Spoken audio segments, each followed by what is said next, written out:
Yeah, go. What? He froze. Literally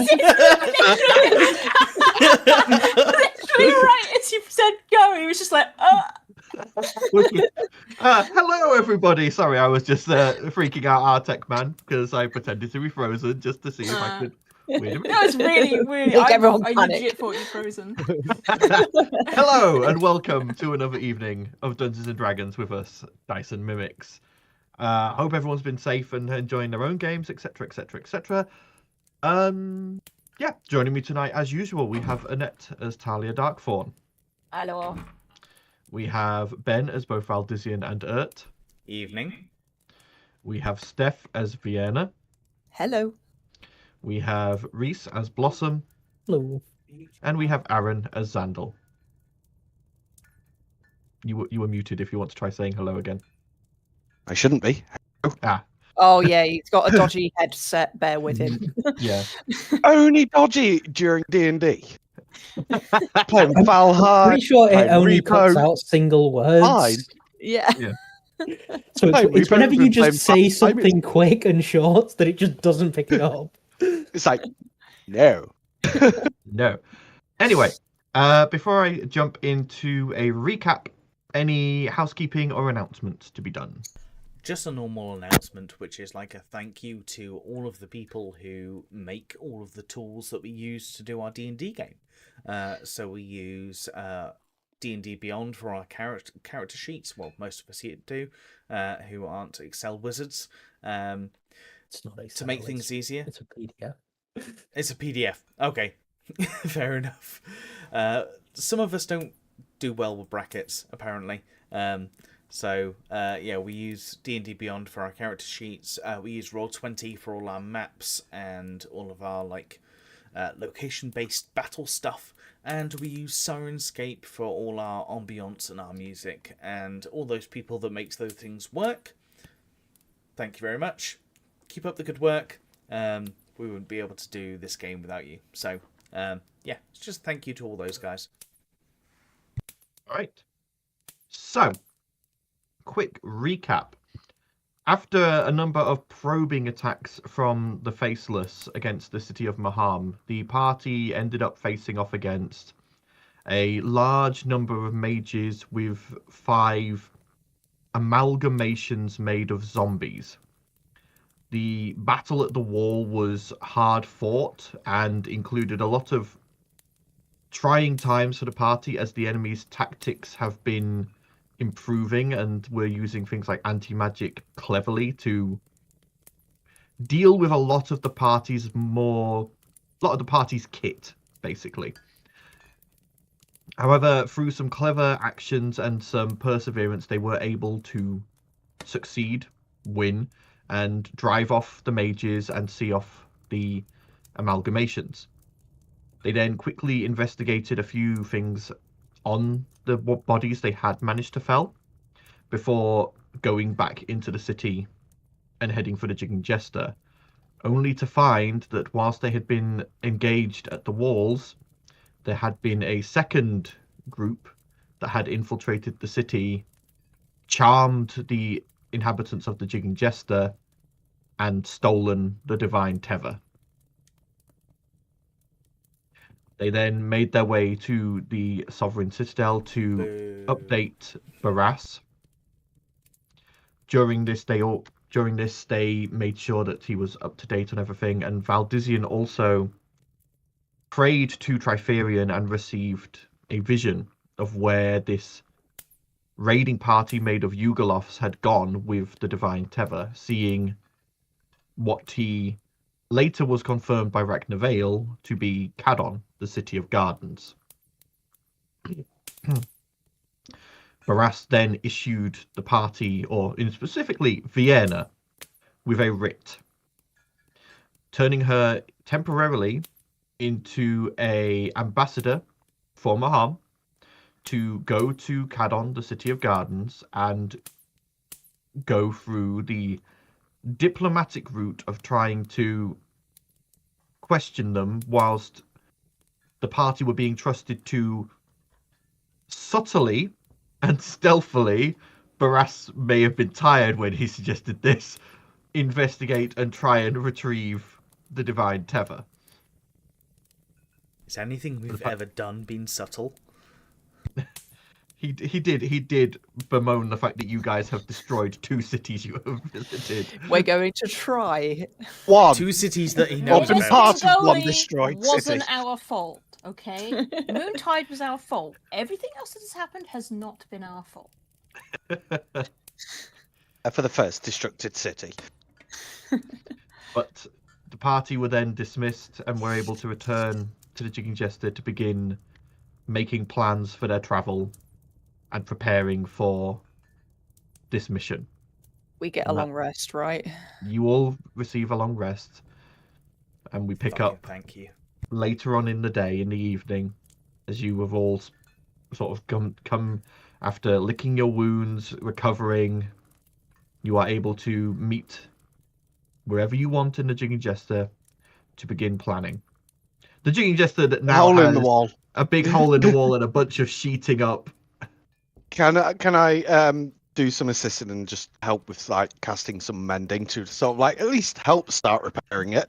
It's just Rook picking up a brick, putting it down. You go, mending, brick, pick it up, put it down, mending. Mending.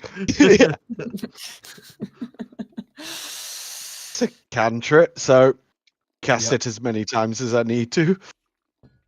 Yeah, you're doing some help, but there's obviously bits of this wall have been reduced to dust. Like there's not going to be enough bricks to actually properly fix it, even with mending.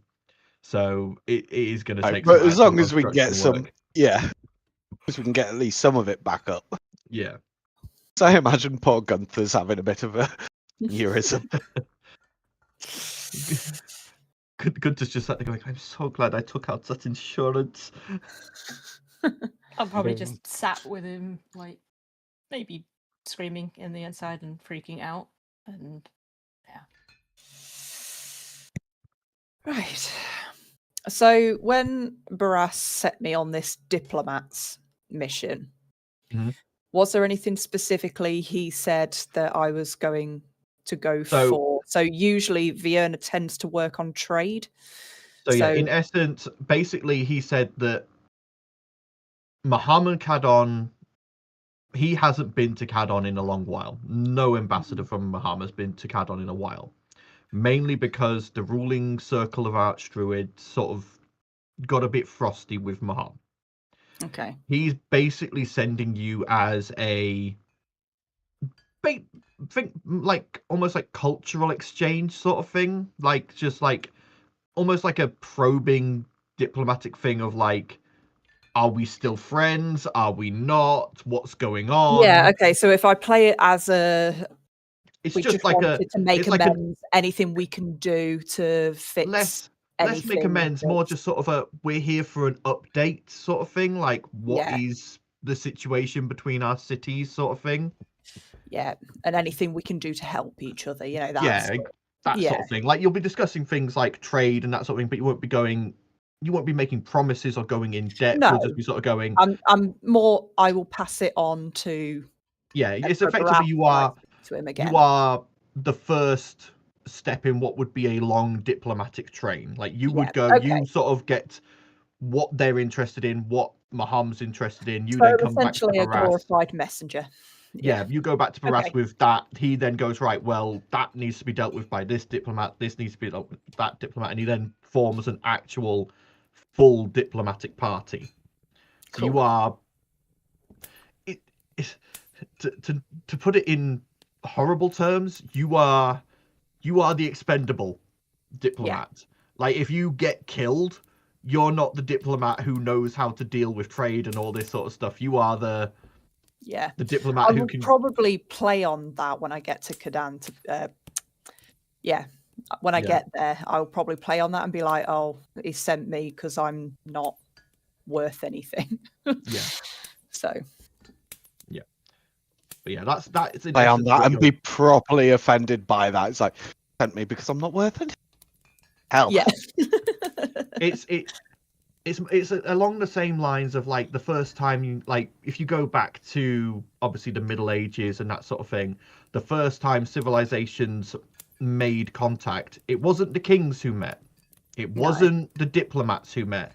It was normally a trained combat noble meeting a trained combat noble who, if something went wrong, they had a chance of fighting their way out. Yeah. But they went hoping to form peaceful relations. Yeah, okay. Just so I kind of got an idea in my head what to prepare myself for. Yeah. Yeah. And booted into a hole. Considering the damage that was done to the flower, Val is probably going to repot the flower just in this time and tend to it and try and get it as healthy as possible before we move on. Okay. Yep, that's fine. Not a problem there. I'd imagine Ert is going to Wilma. Wilma's been staying at the Jig and Jester. After her little breakdown, she hasn't actually gone back to her shop yet. Like I say, it's only realistically been like 2-3 weeks since all that happened. Like there was the wedding where she was a bit better, and then there's been a week where Xandel's been away on his honeymoon, and then this has all happened over the course of sort of 2 to 3 days. So it's not been a massively long time. So she's sort of using a bit of like her savings and a bit of like personal vacation time sort of thing to close the shop and take some time and just sort of recover from the absolute bit of an R&R. Yeah, the absolute shock of both losing her home city and the city where she trained as an enchanter.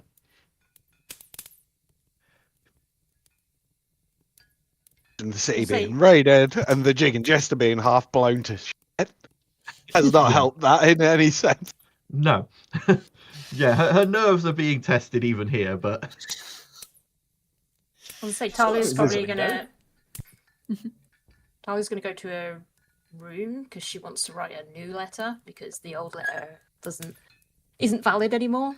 Yeah. But I don't know, I think she's starting to freak out and thinking that she's not gonna live. Okay. So yeah. She'll probably like cry while she writes it and shit. I don't know. Yeah. Randall's gonna help out as much as he can with Rook and before heading back to Tower. Yeah. Okay. Passing by the crater he left in the street. Yeah, as you pass by that crater, you see a couple of like workmen just stood there looking at it, going, "The hell." Make a nice pond. It's right in the middle of like one of the main thoroughfares of the city. Lake. Natural beauty if it fills up with rain. Yeah.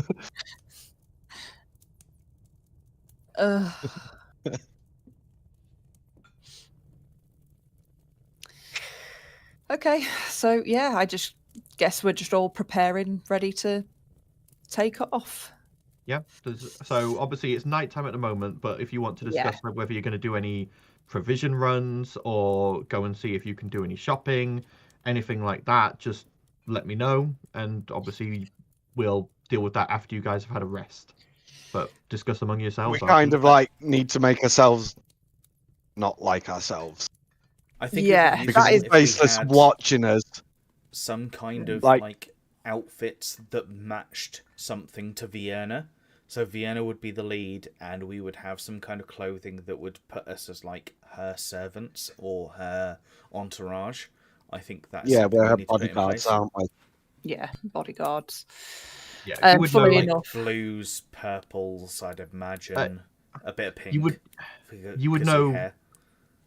Again, with this sort of diplomatic mission, it would not be official Maham military that would go with the diplomat. It would very much be mercenaries. So yeah, you don't necessarily have to have like fully matching uniforms, but something to signify that you are part of the same group as Vienna is probably important. Speaking of the pink hair, actually, I think I did mention this last session, but I think it might have been out of session. Did we talk about Vienna potentially hiding her hair colour? So, yeah. So Yeah, so you know that though Equinox did lift the curse on your hair, it stayed pink. You haven't yet changed the color, but he has since lifted the curse that makes it so if you try to hide the color, Right. then it will just change back to pink. So you can You was able coat it to with- dye it before. Yeah, The you rainbow can. colours. Yeah, you can dye it, or you can change it. You'll cover it with magic and illusion, anything like that. It won't now break through those. Okay, so yeah, when she's on this expedition, she'll put herself to white hair again, so she just looks like any other drow. Yep. Okay. All right. If that's all you guys want to discuss, then you all head to your rooms. Yeah, we're And- waiting to die. Just Go to your various rests. Talia, Oh no. as you drop into your sort of half meditation, half sort You of. didn't see the other message I sent you. Sorry. Players sending messages. Ah. Right. Do the thing first, and then we'll do No, that. I'm going to say you. Sorry. Ruining the flow. God damn it. Mood. Sorry. I in the rhythm, then the zone. So, as you go to rest that night and go into your meditation / sort of shutting down mode, normally when you're like this, you're just sort of sat blankly staring at a wall, sort of eyes a bit unfocused, just resting. This time, you find your vision darkening at the corners, and before you realize it, you've drifted into sleep. Something you haven't felt in years, maybe longer. And as you sort of drift in unconsciousness, you awake in both a familiar and an unfamiliar space. You see the strings reaching out everywhere all around you. The beautiful night sky. But you don't see the Raven Queen anywhere. You sort of look around, and normally you're either stood on her palm or her mask is looming over you, but currently there's nothing. You're just stood floating among the strings. Let's kind of look around. Do any strings stand out to me? Go ahead and make a perception check. 21. 21. Looking around and sort of looking at each of the strings, you see hundreds of thousands of strings just within your eye line. Some a dull brown, some a vibrant rainbow of colour, some thick and corded, some wispy and barely there. But one does catch your attention.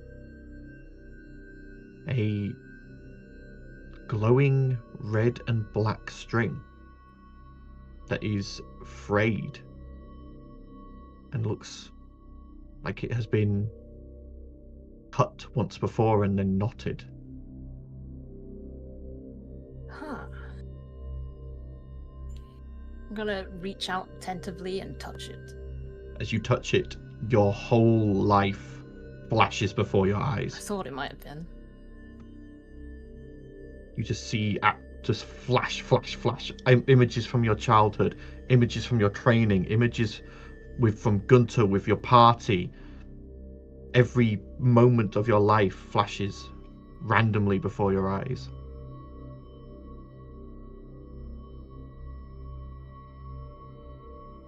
So this is my string, huh? You would assume so. Can I see the end of it? As you sort of look, Do I and try want to see the end of it? Try to see the end of it. You look, and it just stretches away into eternity like all the other strings. I mean, that's reassuring. A little bit. It keeps going. Hello? Why am I here? At this moment, you just hear the soft caw of a raven, the croak. Rrr. And you see Queenie. Queenie?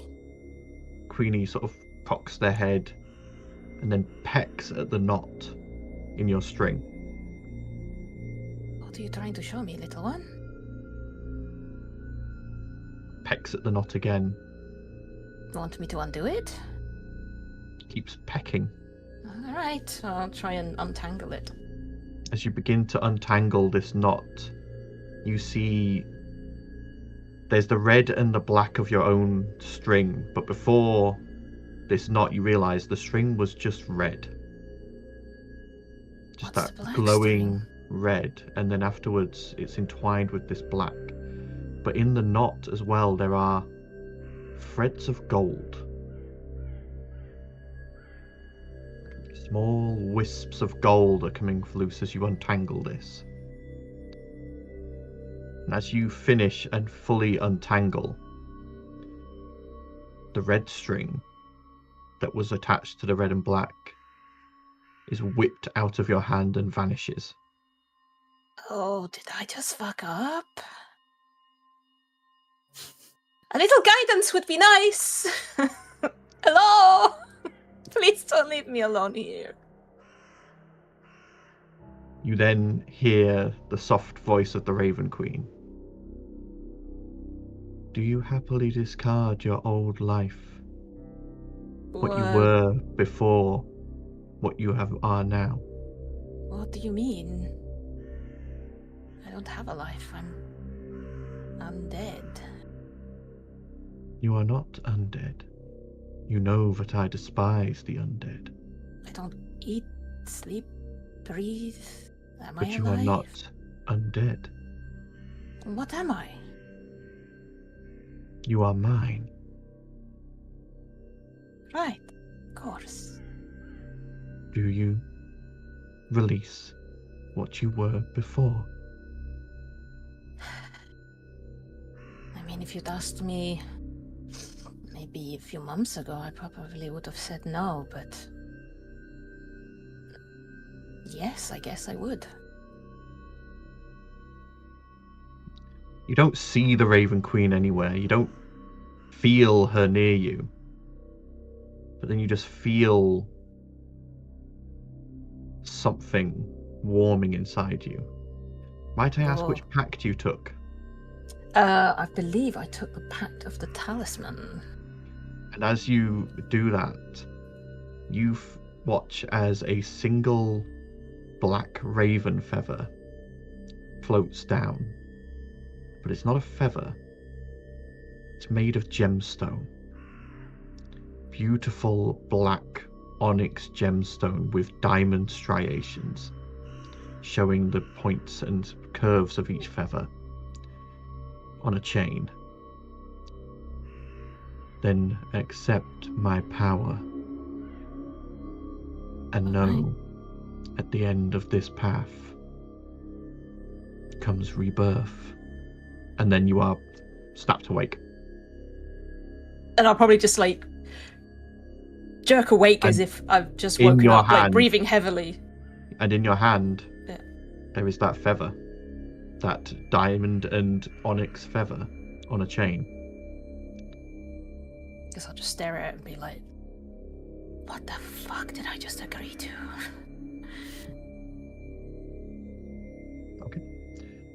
So, the next day dawns, and you are all able to get up, have a breakfast made for you by Ambon and Rook. You see the beginnings of what looks like a work crew coming in to begin repairing the back wall of the Jester. Gunter sort of like directing them around, trying to suggest improvements, maybe talking over plans with an architect. The day is yours. Probably come down, sit at the table, and just be staring at the ambulance? Staring at the ambulance in my hand. Okay, you died. We're going to need an ambulance, I but meant to not say for me! Okay. You know, To the emergency services. I think I'm gonna fucking need it. Yeah, no, I'm gonna sit down with the amulet in my hands and just kind of stare at it in confusion.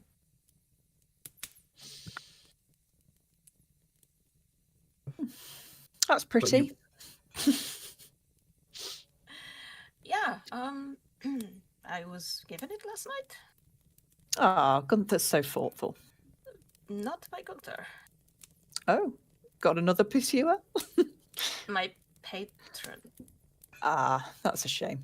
You know, I mean, it's nice, how I can do that thing that you do, the Eldritch thing? Oh, yes. Yeah, I think I made a deal. That takes me back. I'll kind of fasten it around my neck. I must have like 3 necklaces around my neck now, because I've got the one that I trade with Gunter. Mr. I've got T. the gift that Gunter gave me, which is the locket. I've got the clockwork amulet. And now I've got this one. You don't have to put the talisman around your neck. It came with a chain, but that doesn't mean that's where how you have to wear it. You could like use it as a brooch. You could turn it into a bracelet. Maybe I'll fasten it into like a brooch then. I'll wear it on my cloak or something then. Probably makes more sense like that actually than a necklace, to be fair. But yeah, so Into the jester I and guess go I can hunting for Hillies. do cool shit now, yeah? Yeah, cool shit. I kind of wish I could do more helpful cool shit, but Yeah,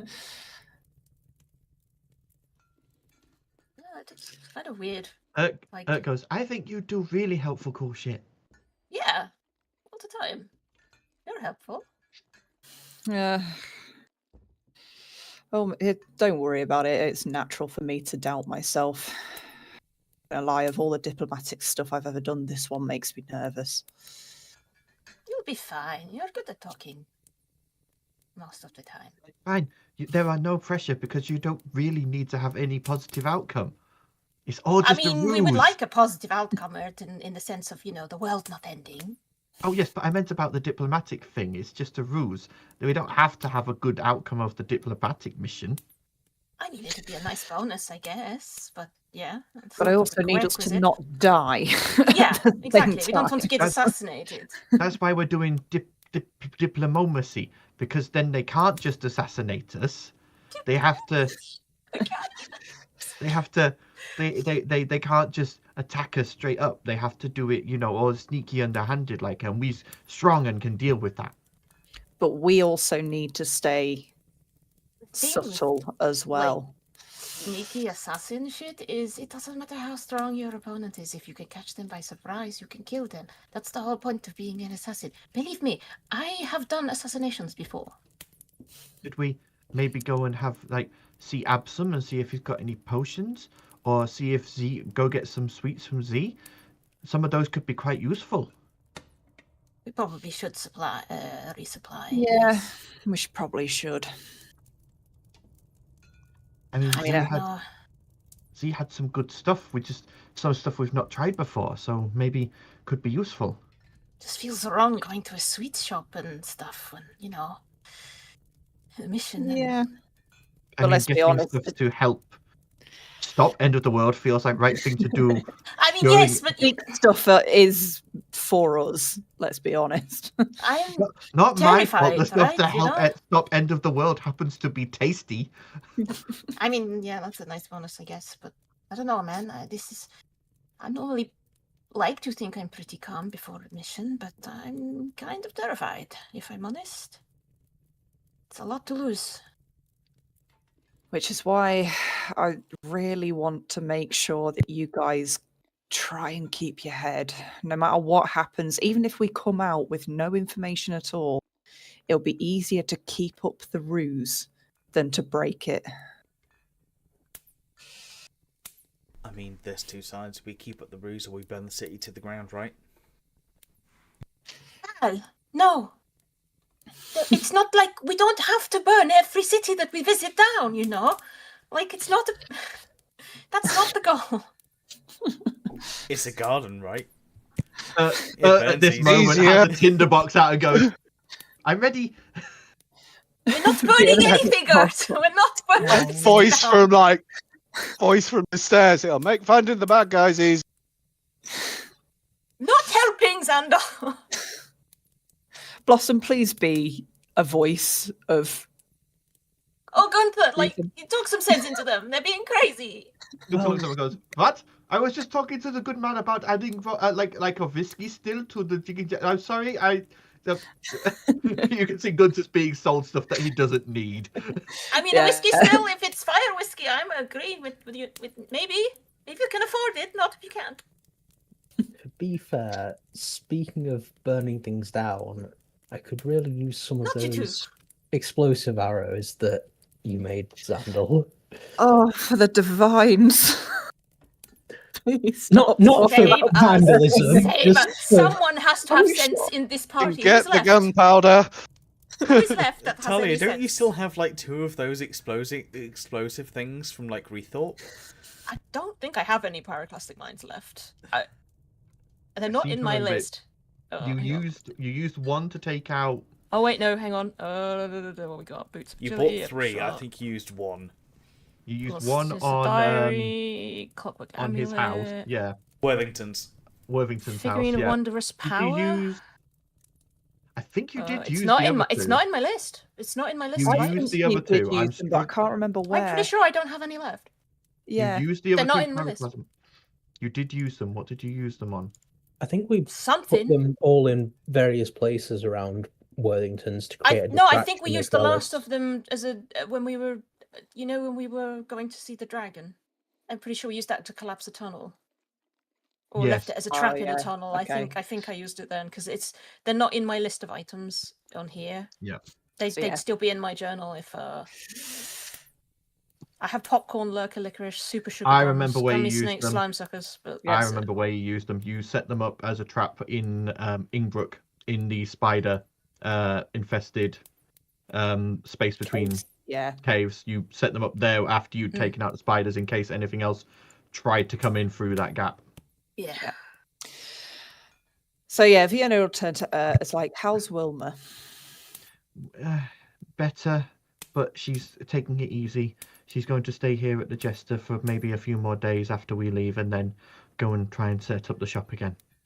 Okay, we won't bother her with anything she might have not made.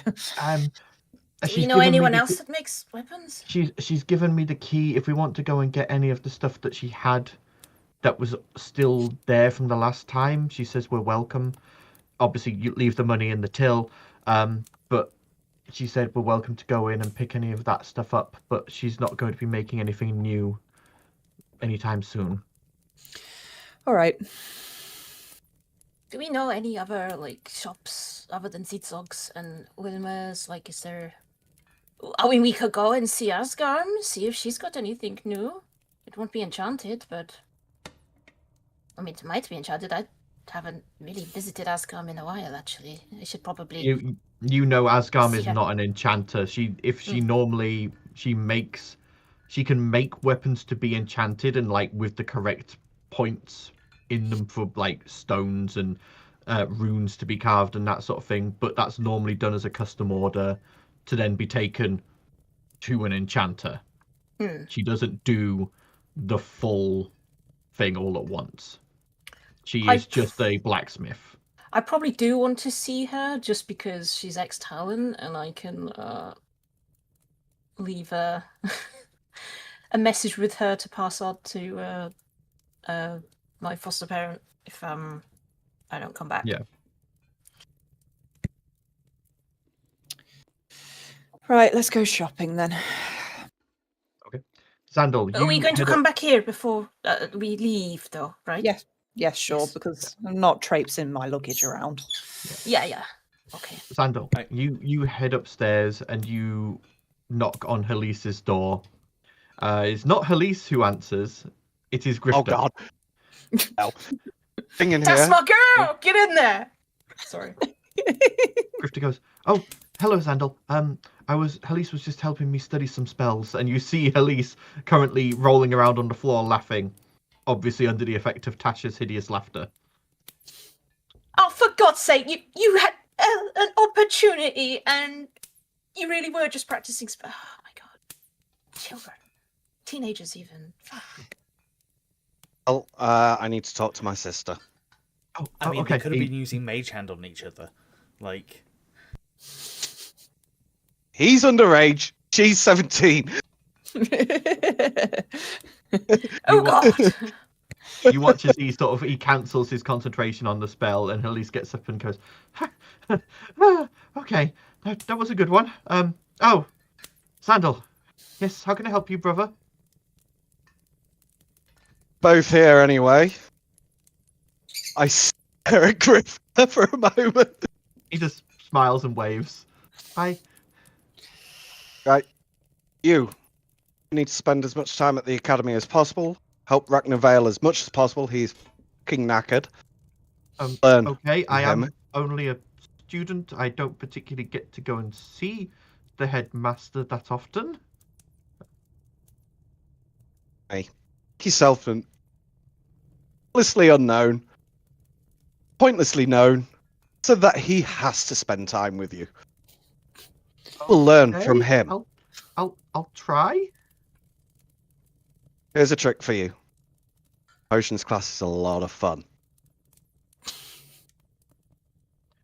Okay. Basically, just looks confused.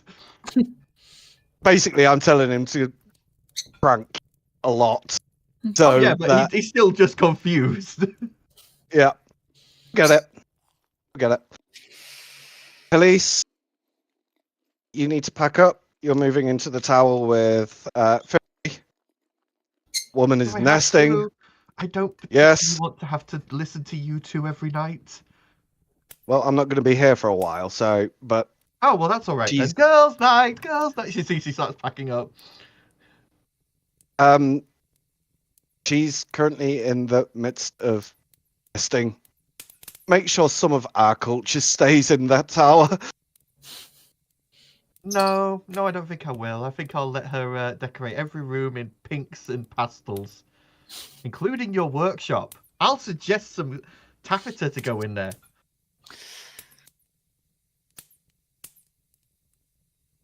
Just look after her, okay? Oh, well. It's fine. She'll let me have Grift around whenever I want, unlike you.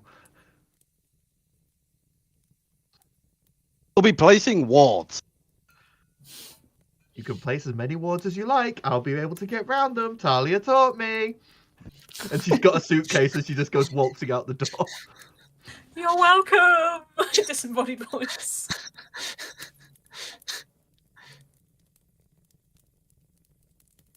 She pops her head back in. Also, Finri, last time you put wards up, Finri took them down and then put them back up before you got home and you didn't notice.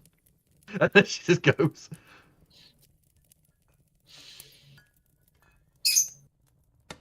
Dave, please. She's winding you up. I know she is, but like I'm still Grifter just carefully picks up his spell book and goes, I have class to get to. Bye. And he runs out. Grab him by the collar before he runs off. Yeah, as you go to grab him by the collar, you see him muttering a spell. Counterspell. You counterspell his attempt to Misty Step, and he goes, "Oh no." I may only be a couple of years older, but I'm still more experienced. Behave with her. Remember, you're still under promise. Then I'll let him go. He runs off. Okay.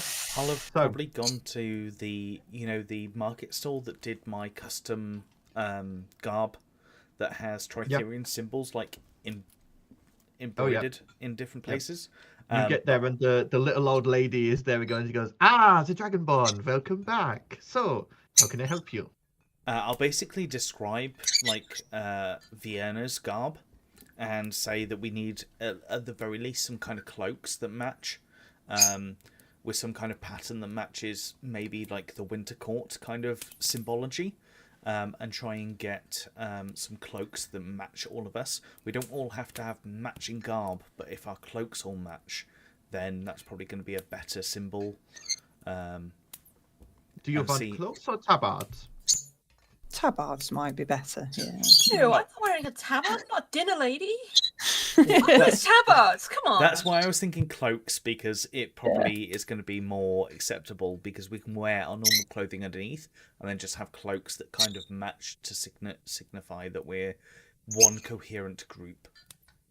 You see us sort of like measure out, go around, select a few like bolts of cloth, and she shows you a couple of different shades. Like there's a dark purple, a light blue, a sort of like deep sort of sea green.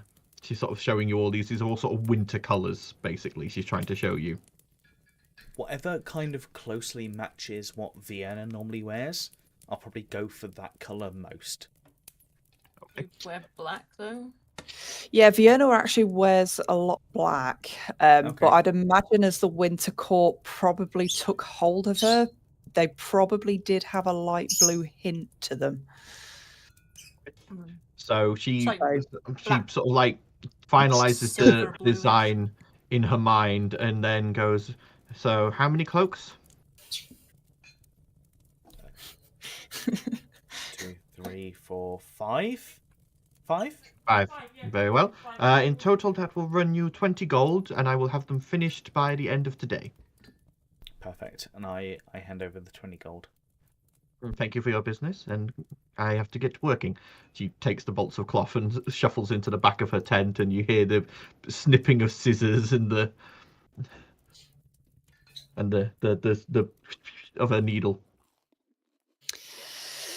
Right then, lead the way up. You know the way to Zigzag's probably. Okay. And we've She all been there several starts times. skipping across round the corner from the jigging jester, past the silk cheeks and across that courtyard to Candied Cantrips.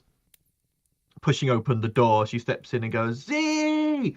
And you see that old goblin with his rotted teeth and his slightly hyperactive nature. He goes, welcome, come in. And you see, as usual, piled high all around the room, the baked goods, the sweets, the fountains of sort of like what look like juice and drink, all bubbling and foaming in enticing and curious ways using magic.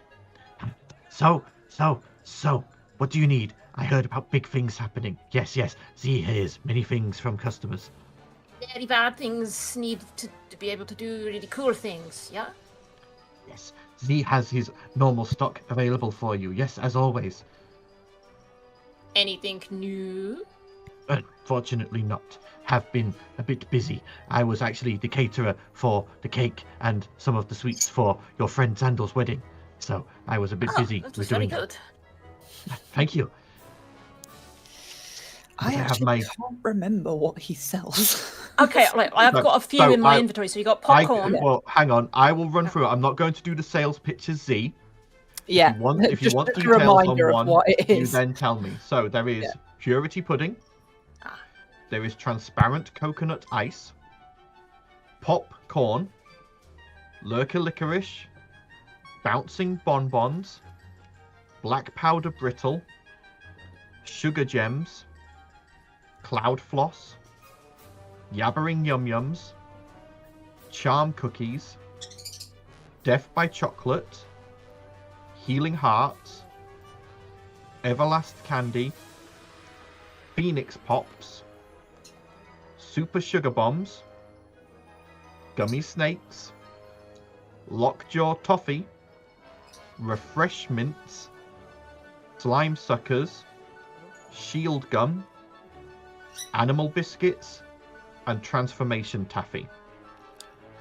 The death by chocolate. Now, does that make you appear dead, or does that make you like me for a bit, as in not having to breathe? Because that might be useful. Yeah, you register as undead to any spell that would detect as such. You are immune to any spell that would attempt to read your mind, and you do not have to breathe, eat, or drink for 24 hours. But those might be useful. after 24 hours, you immediately take a level of exhaustion, and all healing is half as effective until you finish a long rest. Right, yeah. That's still why has a we pack never of used those. it. Yeah. As a last resort, if you need to not have to breathe, it's useful. That but is- it's a big that is- downside. It is after, like, the effect lasts 24 hours. It's after the 24 hours are up that level of exhaustion and half healing kicks in. So you get a full day. What was the Phoenix Pops? Phoenix Pops. A set of 4 bright red lollipops with glowing golden centers. When they are sucked, they have a pleasant cinnamon flavor and seem to send a warm glow through the consumer. Once consumed, if the consumer would drop to 0 HP at any point in the next 24 hours, then they would instead be stabilized and return to 1 HP in a golden glow. Effectively, it's a death ward. That's pretty actually helpful. quite useful. Those are quite helpful. I think I'll get a pack of those. That would be 250 gold. 250 gold. Holy shit. I mean, yeah, they do a lot, so we can afford it. Just checking, because I've still apparently got popcorn, licorice lurkers, sugar bombs. Sorry, super sugar bombs, gummy snakes, and slime suckers. So I'm just going to buy just a pack of that. So how many? Yep. Yeah, 4. 4 Phoenix Pops in a pack. And it's how much? 200? 250. 250 was my goal. I don't 250 remember remove. that sweet list. Okay, being I've removed quite expensive. 250. So can I have a pack It's- of that in my journal, please? Yep. So it wasn't. The thing is, each time you've gone, like those There's times, been I've something only else, well, right. I've only told you the new things. I've never gone through the old stuff again. Yeah. This is me now giving you the full list. This is the result of however many years we've been playing this, and just the junk that comes out my mind. We have been playing this since before COVID. Yeah. 6 years. We have been playing this for 6 6 years. fucking Yeah. years. Over And 6 years. That's how bad our like scheduling hell is. That it's been going on this long, and we're only level 16. Like Say it's only taken us level six- 16. No, Most but campaigns only go take- to like level 10. Yeah, I know. Yeah, to a get lot to of level campaigns 16 top out in at 6 12. years. That's Yeah. quite a Yeah. quite a thing. But yes, yeah. Anything else that sounded useful in there? Nobody else buying the Phoenix Pops? There was so. I mean, I can go through what each of them does if you want. No, but because I think we'll be here all night. the only other one that you would maybe definitely be interested in, there is the sugar gems. Yeah, A pack what of do they do again? Pack of 4 roughly golf ball-sized coloured gems made of sugar, have a slight glimmer and shine to it. Each gem has a different effect. A gem can be eaten as an action to gain its effects. Only one gem's effects can be active at a time, and the effect lasts for an hour. So a ruby, you gain fire resistance and the ability to cast Hellish Rebuke at 3rd level a number of times equal to your proficiency modifier. Sapphire, the consumer gains water breathing, a swim speed of 30 feet, and the ability to cast the control water cantrip for the duration. Topaz, the consumer gains immunity from the paralyzed status effect, and their fingers spark with little crackles of electricity. If they're using metallic weapons, they can channel this into the weapons to add 1d6 to the damage they deal for the duration of the gem's effect. Emerald, the consumer gains a burrow speed of 30 feet, and their skin turns grey and rocky, granting them resistance to all slashing, bludgeoning, and piercing damage from non-magical weapons. Okay. I think I might actually just buy another couple of those Phoenix Pops. Yeah. Okay. So another pack of 4 is 250 gold. Yeah, that's fine. I've got that. So Yep. Okay. So I'll add So that to most your... of us have got quite a substantial. I mean, I've still got I've got like 114 platinum, 1,425 gold. yeah, two- I'm fine. 2 Yeah. coppers. Cool. Okay, so I've got 4. So the only other thing you would maybe be interested in is possibly the healing hearts. Yeah, maybe. Because they were effectively small health potions. Pack of 6 candy hearts, each containing a small message, such as keep going or you can do it. A user can consume up to 3 of the hearts as a bonus action and gain 1d4 healing for each heart they consume. However, should That they might be eat better than my more... healing spell. However, should they eat more than 6 in a 24-hour period, they could potentially fall under the effects of a love potion. Within 10 minutes of eating the 6th heart, any creature they see, they are charmed by. If the creature is of the correct gender and species that the afflicted would normally be attracted to, they consider them as their true love whilst charmed. Not a good idea for me to eat more than that, then, So considering basically, you can have up to 5d4 healing a day from those without risking that. Can I'll buy a pack of the healing hearts as well. That will be 100 gold. Yep. 100 gold, remove. Okay, done. Are you still at the Jester? No, they're at the Candy Cantrips. We're at Candy Cantrips at Zigzog's. Boss and gone with everyone else, yeah. Yeah, I need to buy some stuff. Okay. I mean, there's... You probably won't be interested in Black Powder Brittle. Doesn't that explode? Yeah, it basically gives... If you chew it and then you can, like, spit, like, effectively, like, hardened black peanuts as a ranged attack from your mouth in a blast. What's hang on. So damage is 1d10 plus dex damage for each creature hit. So 1d10 plus dex. So for me that'd be 1d10 plus 5. So at maximum I could do 15 points of damage. Ooh. Yeah. That's a decent amount. How many shots can you get out? Hang on. In a go? Black Powder Brittle.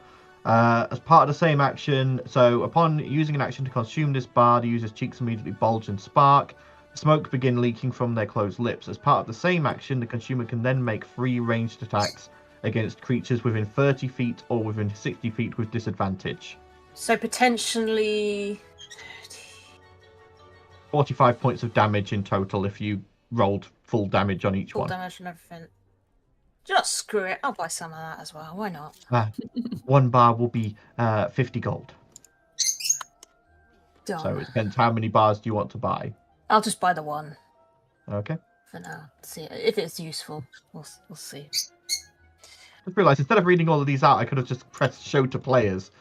You could have done that, yeah. We could have read it in our own time.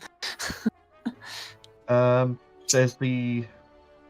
Oh wait, if they're 50 gold, I'll buy 2 more, so I'll have 3 lots of that.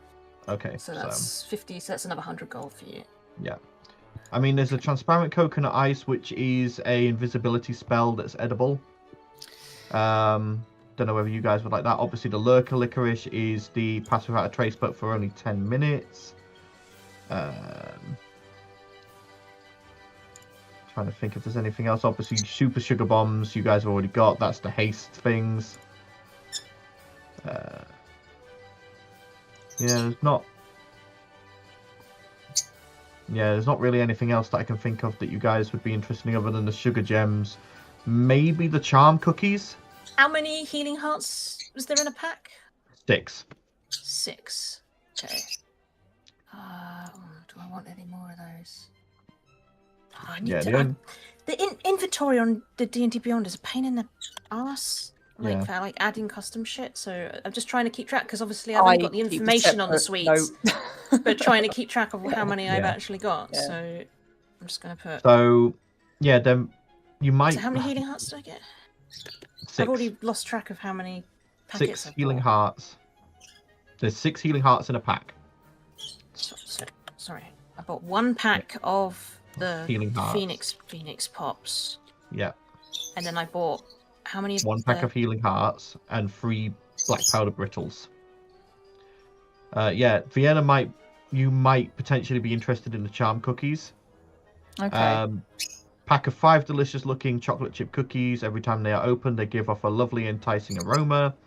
Anyone who eats one of these cookies comes under the effect of the charm person spell as if it had been cast on them by the person who gave them the cookie. There is no save for this as the consumer chose to eat the cookie. The effect lasts for 1 hour, and once the effect ends, the user knows they have been charmed but aren't sure where the effect came from. Actually, that could be quite useful.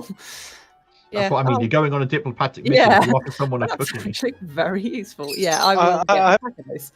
I love the fact that you say the consumer chose to eat the cookie. I can imagine Vienna just be like, eat cookie. Eat it! Eat the fucking cookie!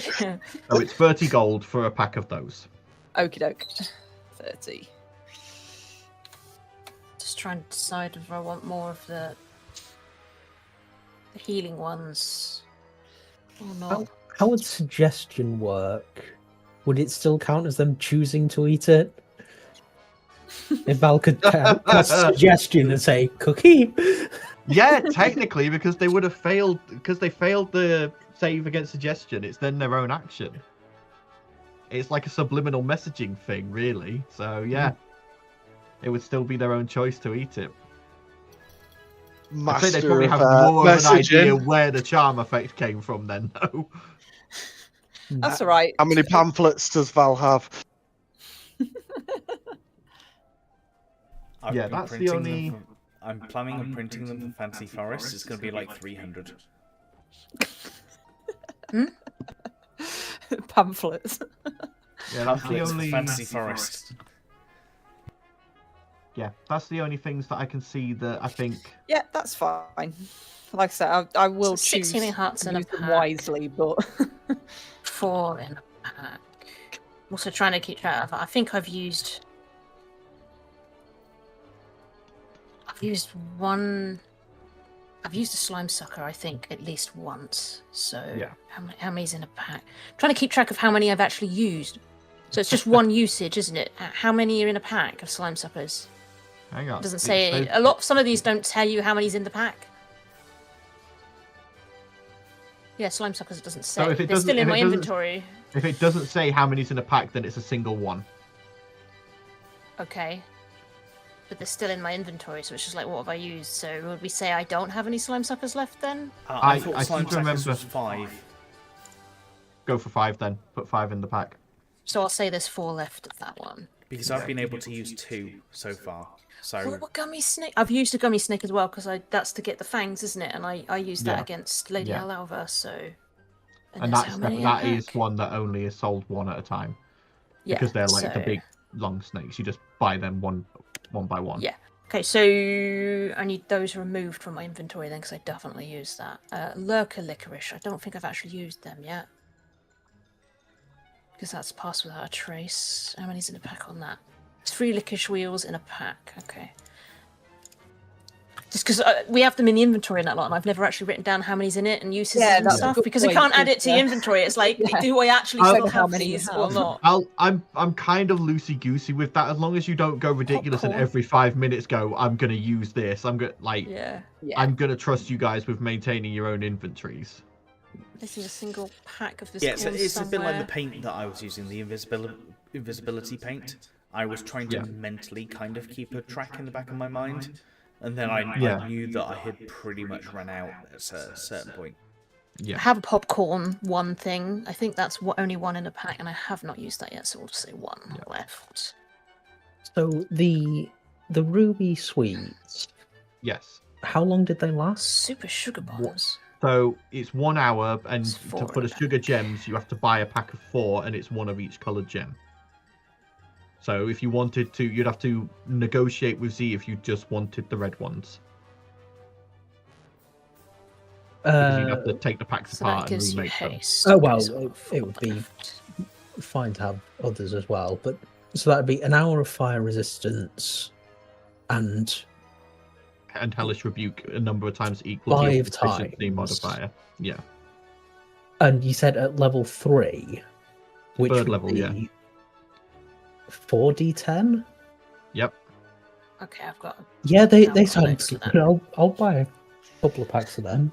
Okay. So 1 pack of sugar gems goes for 200 gold. So how many packs are you wanting?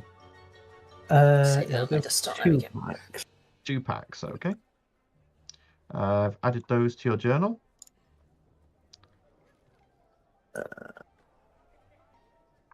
Z is just happily passing over stuff, raking gold, and he's going, yes, yes, good, good. Nice if on the journal entries, maybe if we were able to edit them so we could write in the thing, Like I said, I and then keep we could just count separate it down. notebook. Yeah. In fact, I've actually looked in Vienna's inventory and it says vial of clear liquid. No Yeah. idea what that was.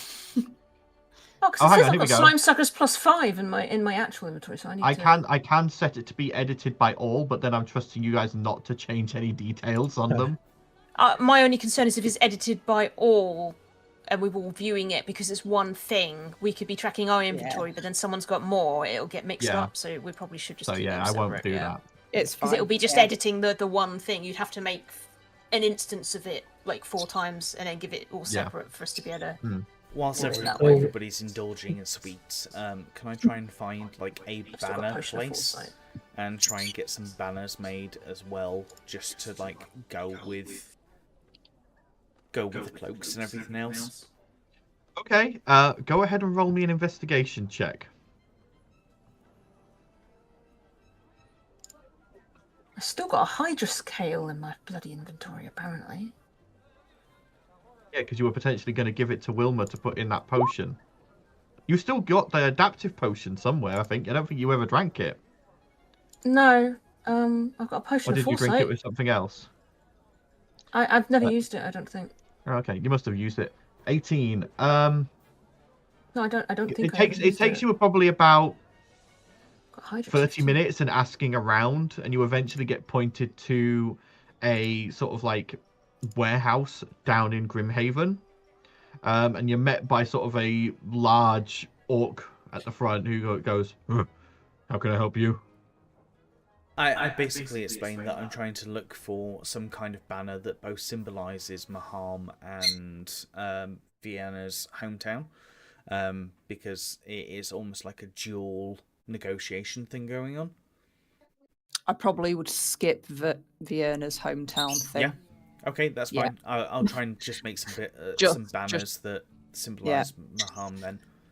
Oh, well, I've got some of them in storage. Do you have a writ from the Citadel saying that you're allowed to purchase? I can not give you the official ones. I could give you just general Maham banners.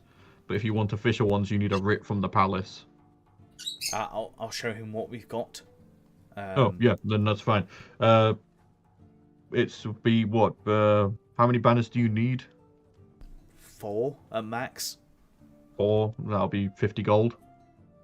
Yeah, I'll pay for that. I'm just basically trying to do the admin. He comes out with this big leather like pack, like wrapped up in leather, and just hands it to you. And they're heavier than you expect. Like, he's obviously quite a strong person, and these by the way, these are not small banners. These are like proper like standard banners. Like, so you're gonna have to find something to hang them from. That's fine. I'll basically, my job today is to go around the market area and try and get all this kind of stuff sorted. That's kind of what I've put upon myself, whilst everybody else is doing other shopping. Okay. So, are you guys all finished at Z's? Yeah, I think so. Okay. Z quite happily like rakes in the money and goes, thank you. Again, any feedback, always good for improving and making them better. But until next time, good luck on your adventures. And as you all exit, it goes, do we want to go look in Wilma's, or are we just going to go see Absam? We can have a quick look in Wilma's just to refresh our memories. Yeah, I can't remember what she even had. Okay. And takes you not to the front door, so takes you round to that back door, and she fishes out a key from around her neck and unlocks it, taking you all inside. And to, again, run off the items, just so you guys know, there is the Angel's Quill, there is the Wand of Binding, the Scribing Stones, the Dueling Wands, the Alchemy Jug, a Figurine of Wondrous Power Silver Raven, a Whip Ring, Insight Incense, a Decanter of Endless Water, I've got Pipe of Fog, I've got and Green Smoke. I was going to say, I've got a Figure of Wondrous Power, but it's an Amethyst Alpaca, apparently. That's in my journal somehow. Broke. Okay, so that needs I need to get rid of that, then. I was going to say. What's the scry? Not the scrying. Was it scrying stones? Scribing stones. What are they? Pair of stones that are actually 2 halves of the same stone. The stone itself is pitch black in color, polished to a beautiful sheen, and inscribed with rings of silver runes that are identical on each stone. The stones are roughly 1 foot by 1 foot squares and each weigh 25 pounds. Once per day, a piece of parchment may be placed upon one stone and it will have anything written upon it transcribed to the other stone. A piece of parchment must then be placed upon the receiving stone within 1 hour, and the contents are then magically copied onto the new piece of parchment. If the contents are not retrieved within the hour, they are lost. Once one stone has been used like this, then the other goes inert and cannot be used again until the following day. Let's say if they were like a magical walkie-talkies, that might have been useful, but once a day, that's not really useful. No, we've already got them for rings of telepathy. Yeah. Yeah, but I don't have one. What was the whip ring? The whip ring, a strange ring that looks like a corded piece of silver wrapped around itself many times. As a bonus action, the wearer of this ring can activate it causing a spectral whip with a 10-foot combat reach to appear from the ring. They can use the whip as a weapon. The whip acts as a normal whip, however, it counts as a magic weapon. So it's basically just a easily portable whip that's disguised as a ring. Sure. How much was that? That one, I believe, Wilma priced at 200. How much? Just sing a song while you do it. Yeah. 200 gold. 200. Sure, I'll grab that. Okay. Because that's one of the things I love watching his TikToks. There we go. That's in your journal now. And what was the first thing on the list? The Angel's Quill. A beautiful white feather, pristine and almost glowing ethereally, with the nib at the bottom being made out of a lustrous silver carved to look like a set of praying hands. This nib always seems to have a supply of golden ink ready to be used. By using an action, the user can write a creature's name with this quill to give said creature the benefit of a protection from evil and good spell for 1 hour, no matter how far away from the user the creature is. The quill can be used 6 times a day in this way, regaining all charges at dawn each day. If all the charges are used, then roll a d20. On a 1, the quill dissolves into light and vanishes.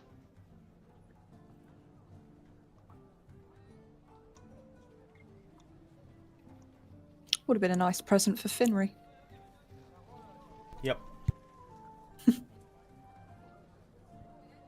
So, No.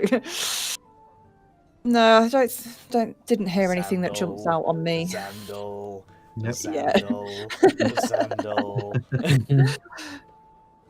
The only thing that you maybe would consider being worth it is a pack of the green smoke.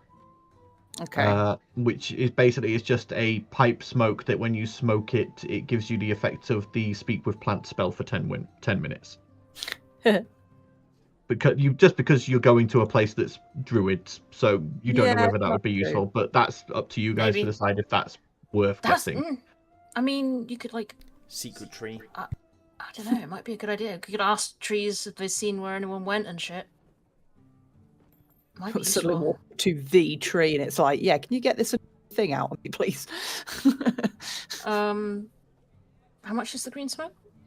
Green smoke, so you get 10 uses in a pack, and 1 pouch was 25 gold. Screw it, I'll buy a pouch. Yeah, I'll buy a pouch, yeah. Was it 25 gold, you said? 25 gold, yeah.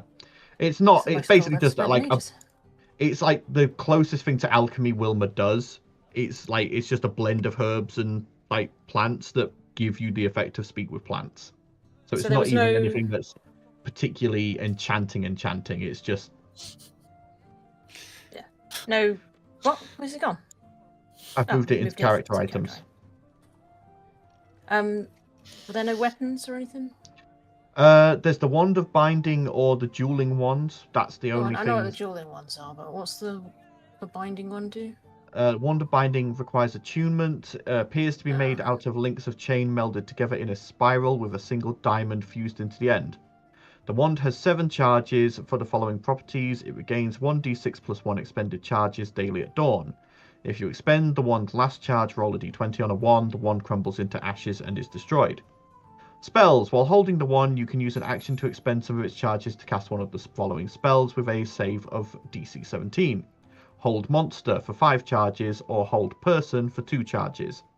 or you can use assisted escape. While holding the wand, you can use your reaction to expend 1 charge and gain advantage on a saving throw you make to avoid being paralyzed or restrained, or you can expend 1 charge and gain advantage on any check you make to escape a grapple. Not good to me. I've got attuned to it, and I'm Yeah. already attuned. I'm already max attuned at the moment. I think that's it, really. I don't think Mm. there's anything else. Okay. So, yeah. Thank you, No problem. You see putting the gold into the till for Wilma, and then you all leave via the back door, and she locks the door back up. Right, Absams. Yep.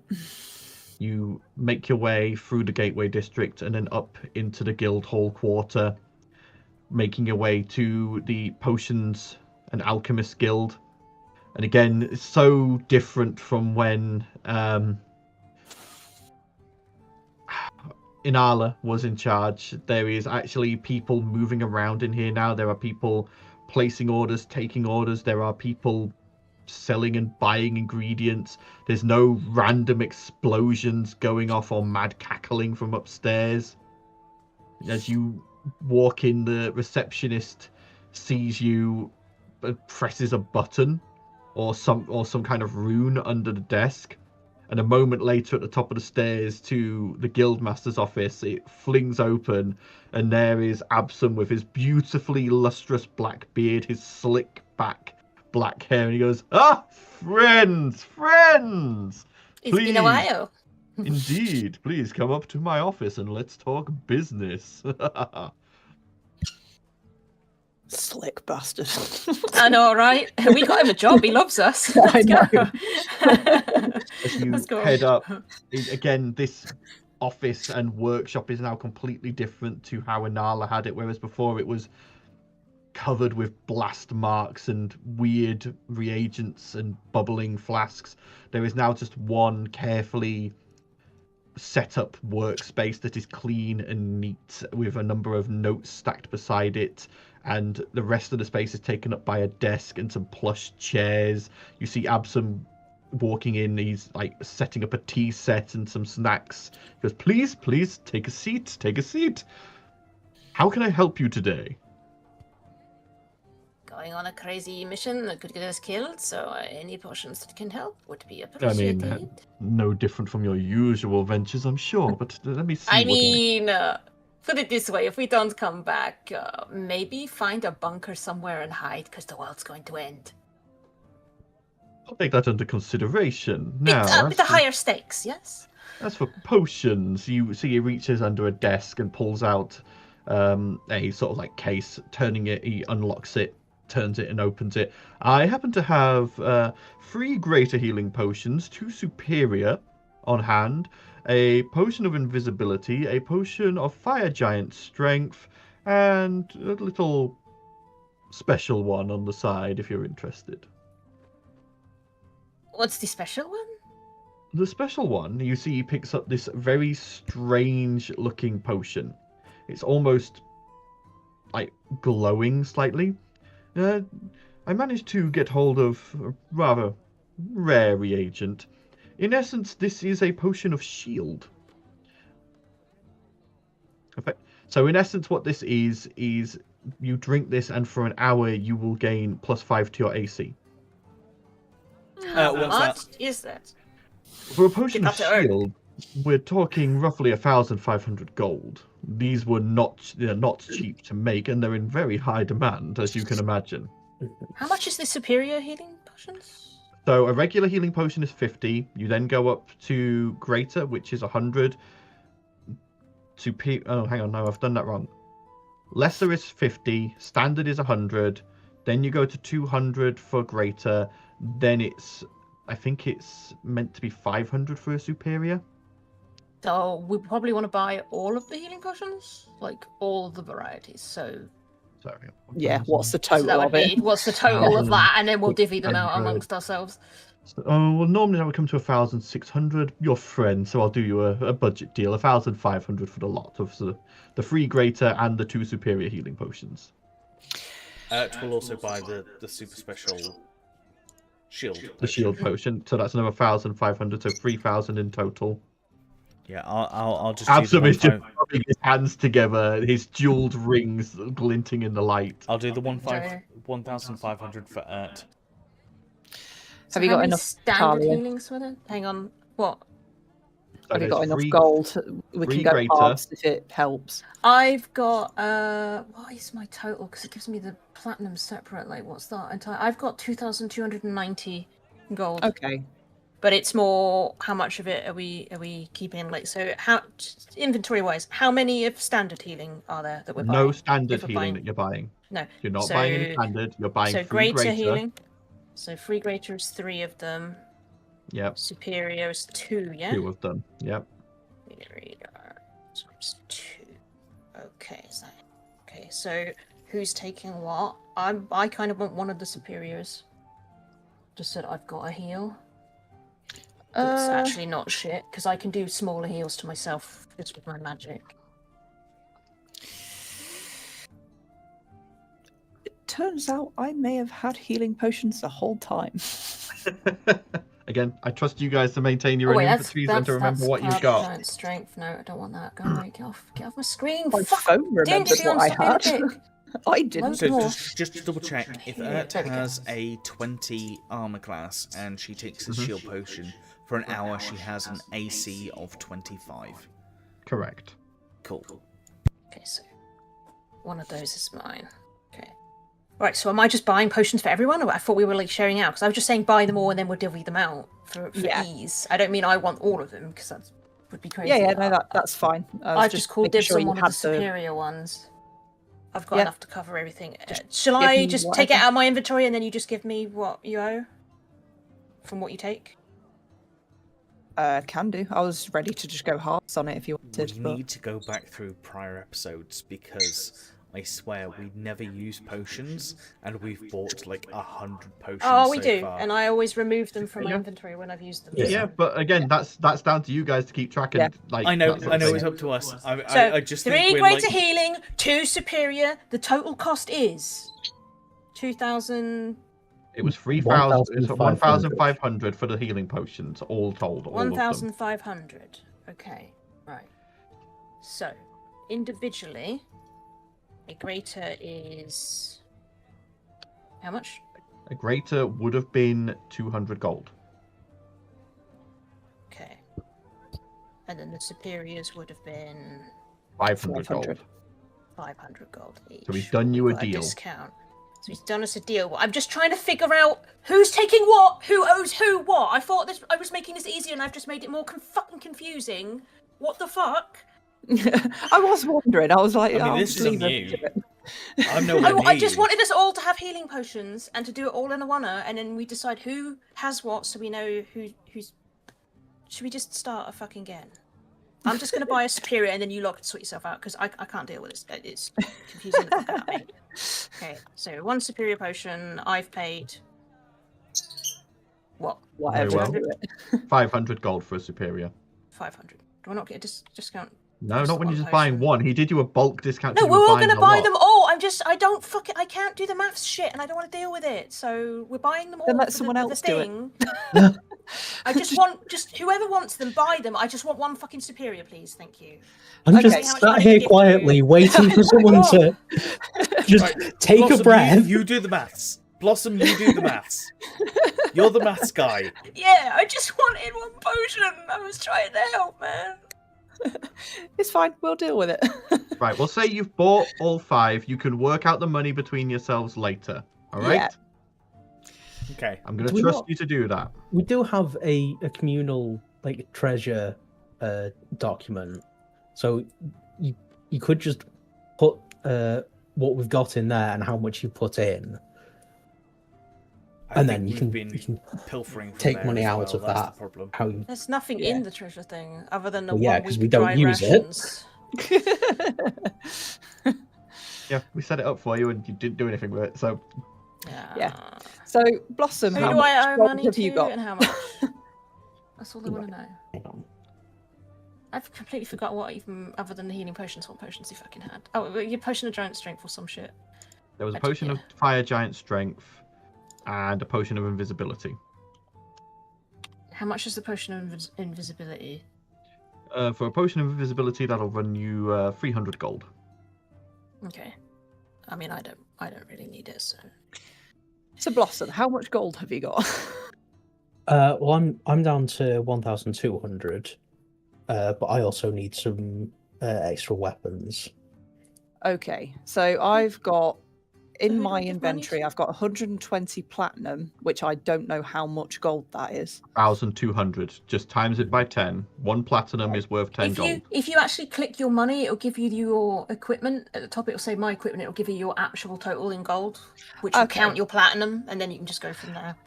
Tell you what, then I will buy the potions and I will divvy them out. I keep deducting from Val because he's got like 4 grand in gold. Well, I've added a superior healing potion to my inventory, so That's fine. whoever needs money, just tell me who am I giving it to, and I will deduct money, and then you can add it to yours. Yeah. It's fine. Fiona's just whatever. It's like, I'll give them So- to you. It's fine. So I don't need to pay anyone. Okay. No, Cool. don't have to pay Cool. anything. Cool. Can someone at least take notice of how many potions we've bought this time? Yeah, I'm Because, gonna like- write them down. Well, Yeah. I add them to my inventory. I remove them from my inventory when I've used the potion. Like, that's what you're supposed to do. So, Right. So if I take 100. Val's just going to try and find sticks to go with these markers for Maham now. That's what Val's Okay. doing. Yep, that's easy enough to Sticks? do. eh? To get some standards to hang the banners from will probably cost you about 25 gold. Cool. Easy I'll enough pay to for find. So if I was to, in theory, 100 platinum and 500 gold, that covers it, Yep. doesn't it? That covers it, yes. There we go. Easy. Done. Okay. Right. So, you and I guys, will give a superior to Talia. See And how I'll easy that redirect. is? When you just say, I'm going to do this, you have one of them. I know. Yeah. What I wanted to do was to buy all the potions exactly like Fiona did, and then nobody was like, "Oh, I want this and I want this," and nobody was No, sending I me any thought money, and we'd I didn't want to sort it at fucking the pay end. for it all. So Because bear in mind, Yeah, there's I was because you expecting were- people to throw me money. Like, fuck. Yeah, you were trying to buy them all and divide them and get people's requests all at the same time, rather than was buying trying to them, save time, then okay? dividing them, or then asking if someone wants them and then dividing bear in mind them. that 2 of us are not here. Val's going to Right. buy some cupcakes on the way back. Like, Yeah. he's had a proper chill time in the market. Like, 2 gold. 2 gold for a pack of 25 cupcakes. I normally just go to the quartermaster. He gives me my shit. I go on my mission. I'm not used to this, even though we've been in a party for this long. This is not Talia's ballpark, okay? Right. Then designate someone else to buy them for you. So, It's definitely You guys- Fiona did. you It's guys- fine. finish up with Absum. I'm gonna move this along now to get away from I this. hate shopping episodes. God. You guys at the end of last time were like, "Yay, shopping episode!" I'm like, did they not remember every shopping episode we've had? Yeah. takes like 3 hours to do a shopping episode. Yeah. Was So- Absum the one that did enchanted weapons or enchantable weapons? No, that's Asgarm. That's where you're going Right, next. okay. So you guys wrap up with Absum. He thanks you for your business, and you leave the Alchemist Guild and out of the guild hall. You walk down back past Candied Cantrips and the Jigging Jester, across the road, round behind the Bloodied Basin, to Asgarm's Arms and Armor, where you see Asgarm, the red tiefling woman, currently working with some of her apprentices on making various weaponry and armor sets. She sees you, she turns around and goes, "Ah! Nice to see you all, Captain." Hello? No, you don't have to call me Captain anymore. Still going to do it anyway. How can I help you all? Just wondering if you could show us some of your hardier wares. Oh, Yeah. of course. Big mission. Anything in particular you're looking for? Anything that does a shit ton of damage, preferably. For that, you're probably I'm looking at things like a specifically looking- warhammer. Or a longbow, or potentially a heavy crossbow. Longbow, I can't really do you for. You'll have to find a Fletcher for that. But heavy crossbow, she heads into a side shed and comes out with a large oak heavy crossbow. Just remember what the crossbow was.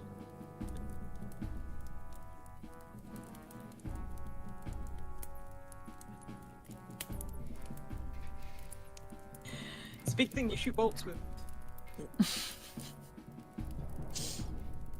Yeah, 100 and 400 range. Yep. How much would that be? 100 gold. Oh, sure. And I'll throw in a pack of 20 bolts at the same time.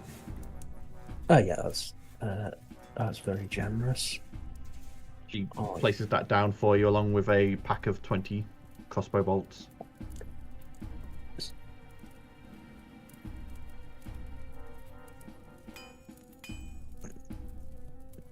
I don't suppose you're in the market to buy a hand crossbow. I'm not getting much use out of it.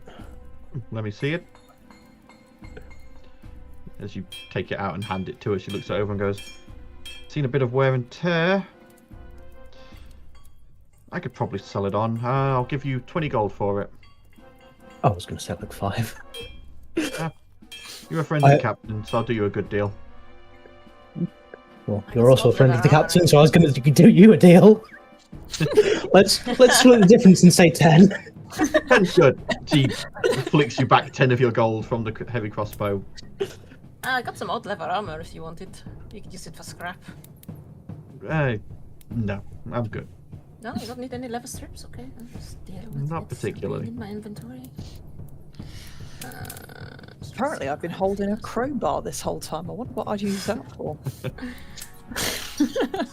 You got any upgrades for a crossbow?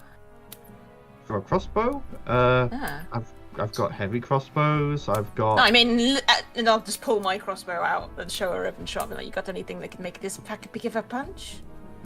He sort of looks it over and goes, "Well, I'm no enchanter, so I've got Probably not. no." Got the repeater attached to it that I built. I want a repeater. Oh wait, yeah, I forgot we got a repeater on there. Never mind, forget it. Put it back on my back. I was gonna say, just the only wanted thing to I show could it off.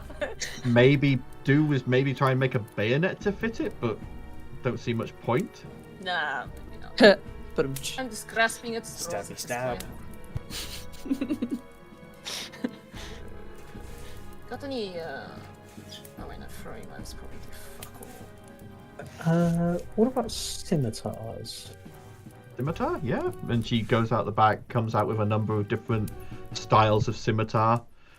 I've got regular, I've got silvered, I've got one enchanted one here, and you see this one's got sort of a magical shine to it. One of Wilma's set before she had a bit of a breakdown. Oh right, what was the enchanted one? It's just a +1 scimitar, so it's just it's just basically like a basic enchanted weapon.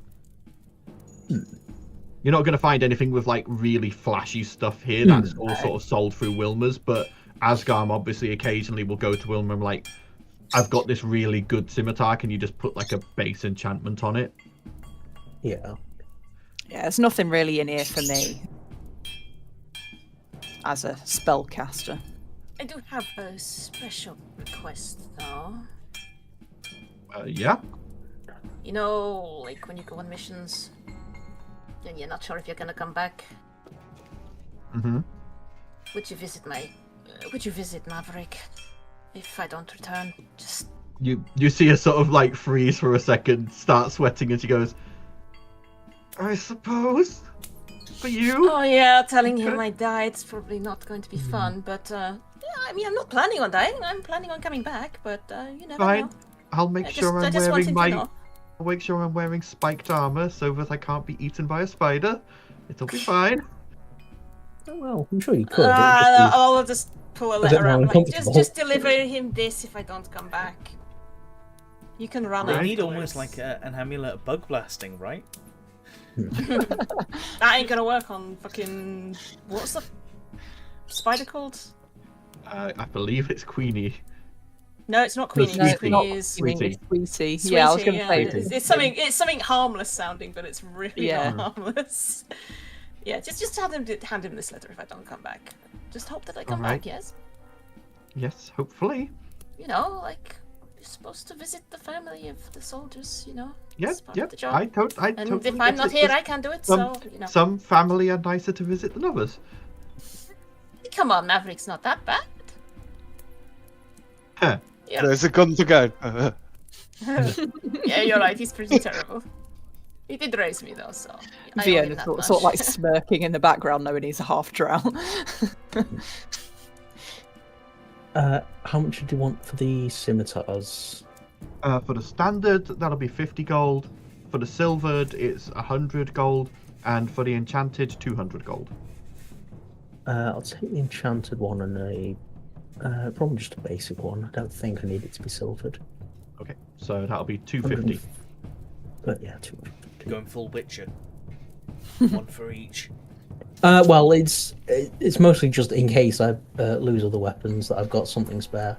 I've also got some. Don't you have like how many fucking swords up in those bloody sleeves? Yeah, I've got Any of yours? two long swords, but they're strength weapons, so I can't really use them effectively. Then maybe you should sell them and replace them with good shit. That's literally what I'm doing. I'm in the process of saying, would you like to buy these long swords? He takes them, looks them over. Buy this, sell this. Yeah. Buy this, All right. sell this. They call me like a less Blossom sword? He Mensa. flicks you back 50 of your gold from the They purchase. call me Blossom Of the of many scimitars. swords, yeah.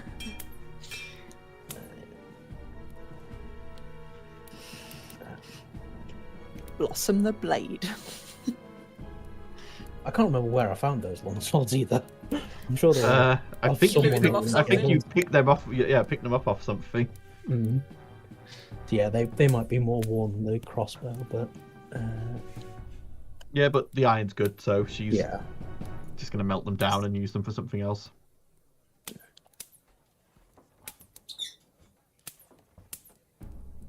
Right. Well, this has been profitable for me. Anything else for any of you, or? No, I'm good. All right. All right. Well, good luck on whatever mission you're on, and thanks for your business. Sweet. Next. Is there anywhere We'll do it else we like need a to go? tap Probably towel. I would not. say, is there anywhere else you would like to go, or is there anything else you'd like to look for? Fiona's literally Big going in ass the bomb. mindset of No. Yeah, I will look for a longbow as well. Okay.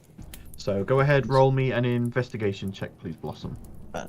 Find a Fletcher. Do you not know any Fletchers? Guidance. You guys have never gone shopping for bows. No. Yeah. I know. I'll give Most you of you guidance. use get crossbows. those Personal stories.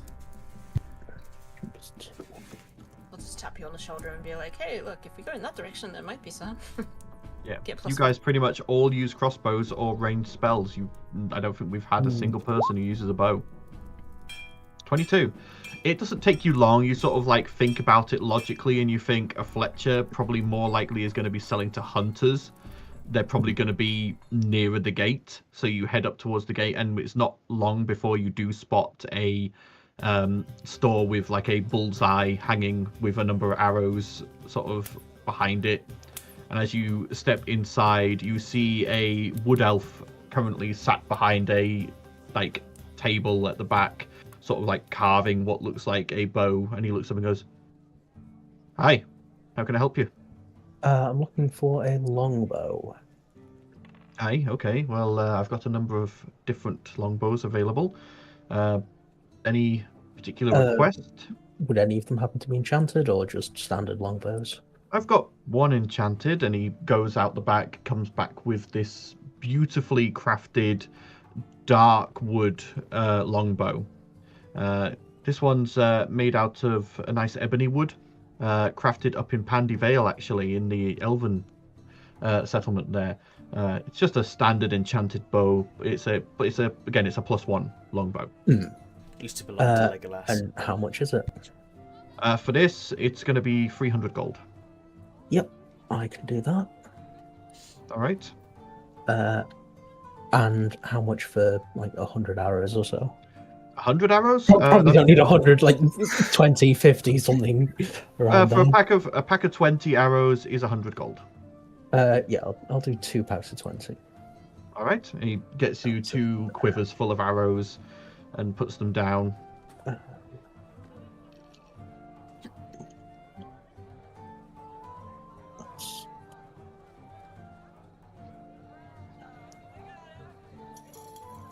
Thank you.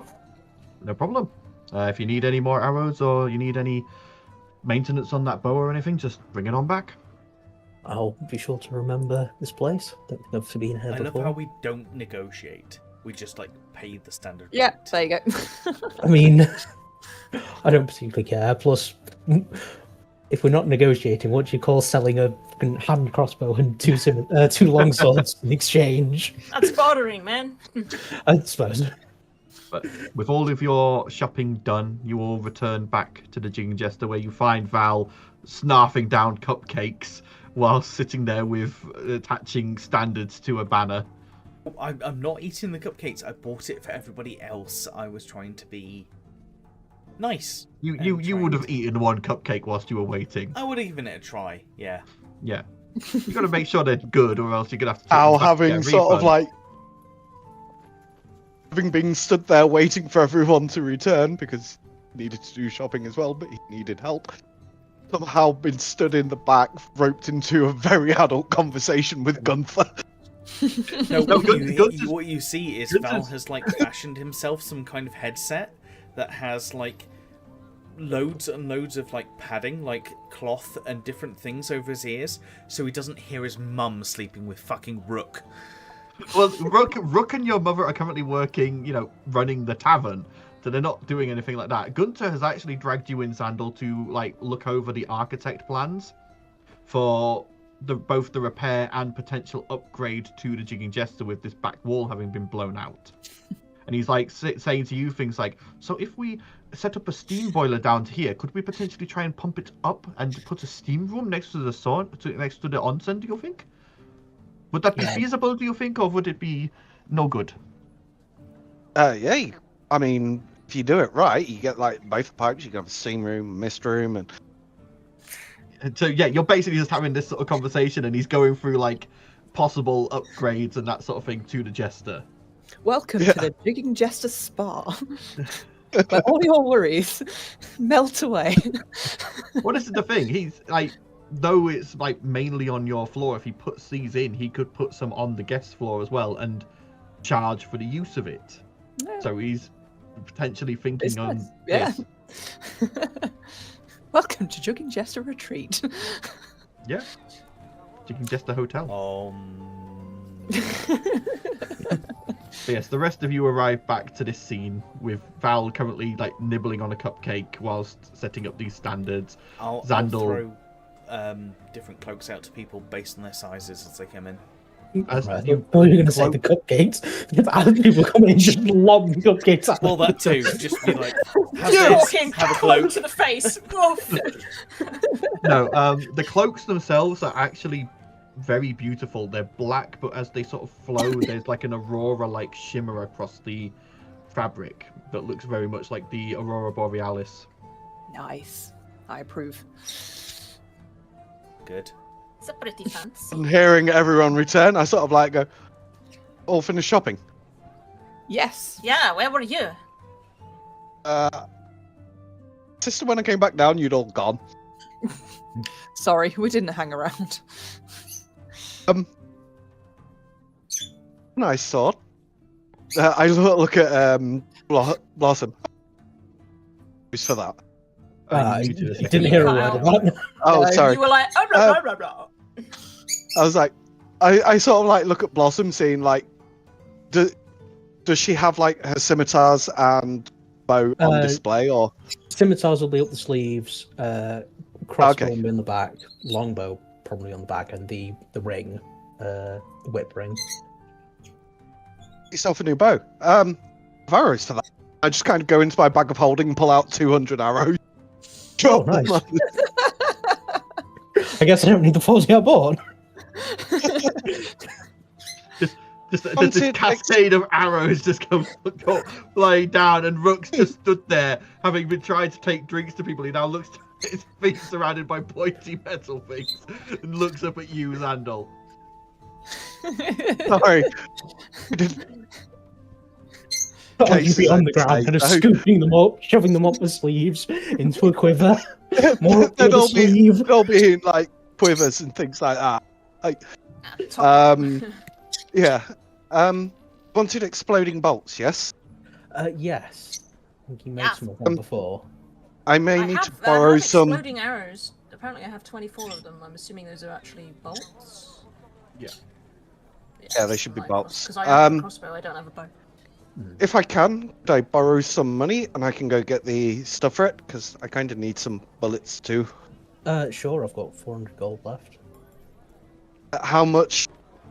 If I because we never discussed it before I joined the thingy, how much would like the components be to create the So to make an exploding bolt, each exploding bolt, if you already have the bolt, then the stuff to make an exploding bolt would probably cost you 5 gold per bolt. To make your ammo for the arc will probably cost you 2 gold per pellet. Per bullet. I don't want to take all your money. I can give you If some. you say It helps. if I can get 100 gold, I can like whip up the gunpowder in like no time, the paper and the bolts and Yeah, probably I a bit of hand shrapnel Xandal per- over.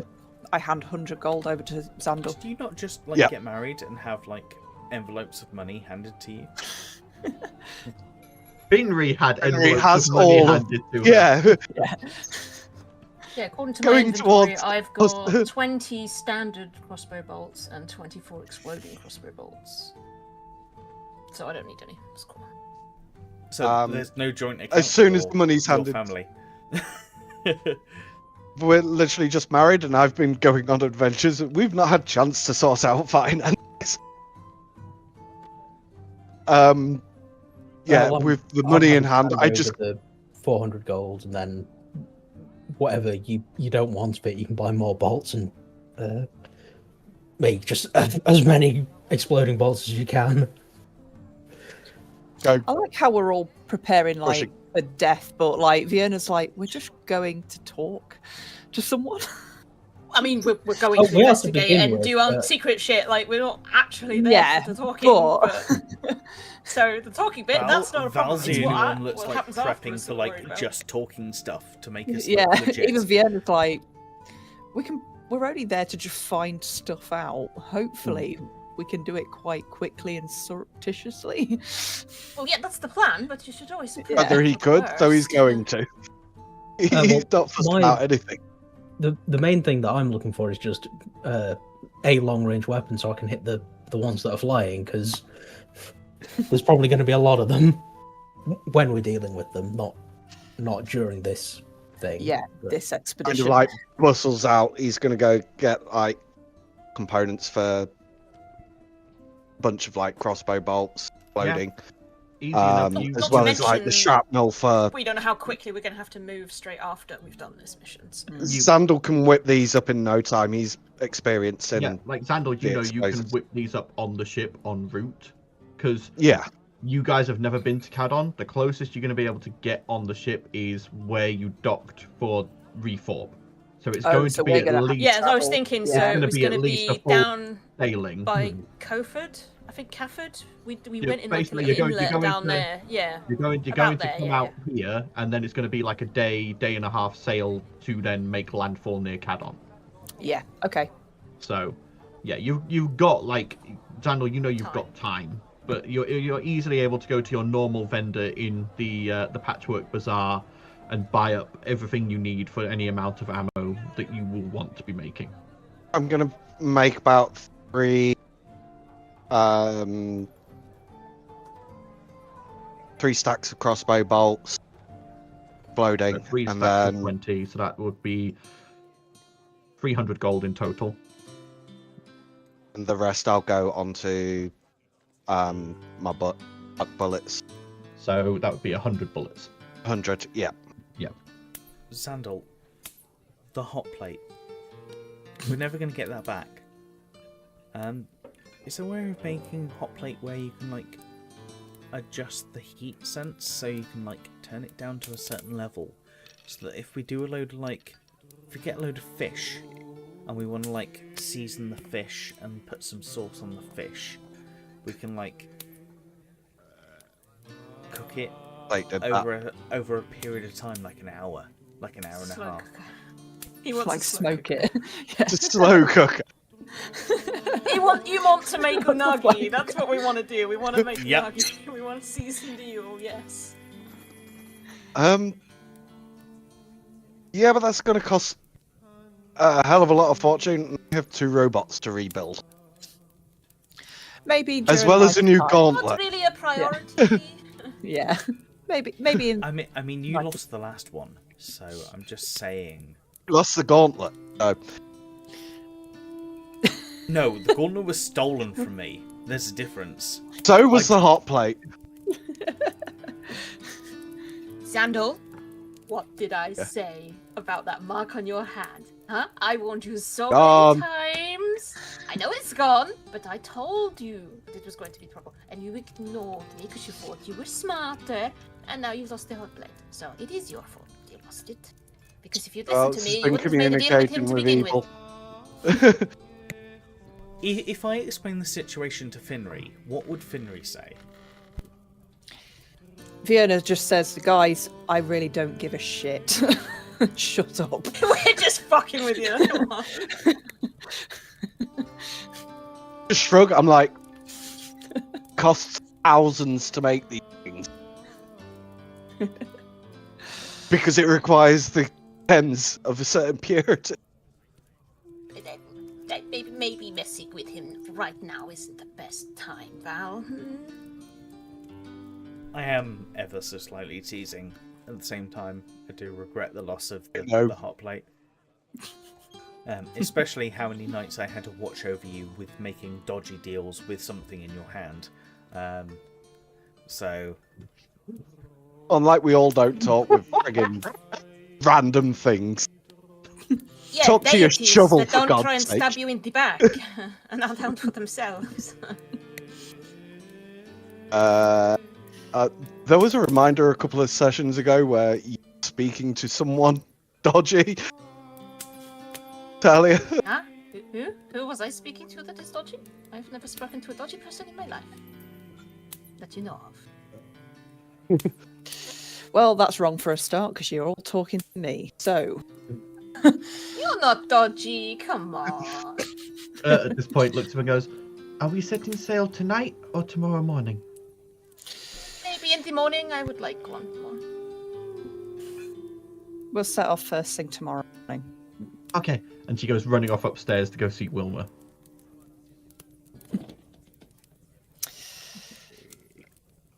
Good. I know we said we're only going to talk to people and it's going to be like super stealthy. Nothing terrible is going to happen, I'm sure. But we should probably have our affairs in order and say goodbye to our loved ones. Fiona's just like, if you have loved ones to say I'm goodbye going to. to bed. Yeah.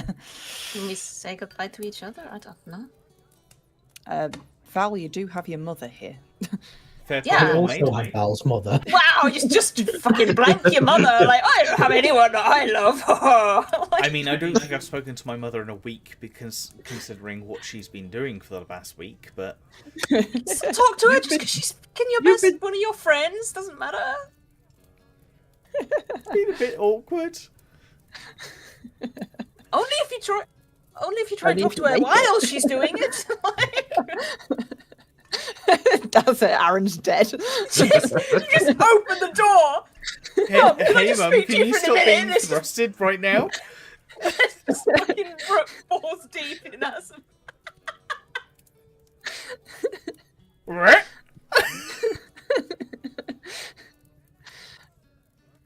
That's it.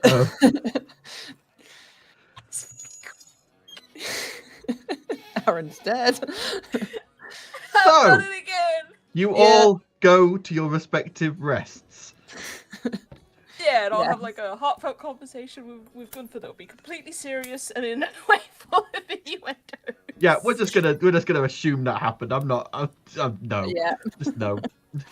I I can't. I meant can't. serious. Right now. I wanted to do a heartfelt goodbye. God damn it! I'm not messing about. Are you alive? Like the worst time to have a drink. Yeah. So the jester's already had its back blown out. Now it's my turn.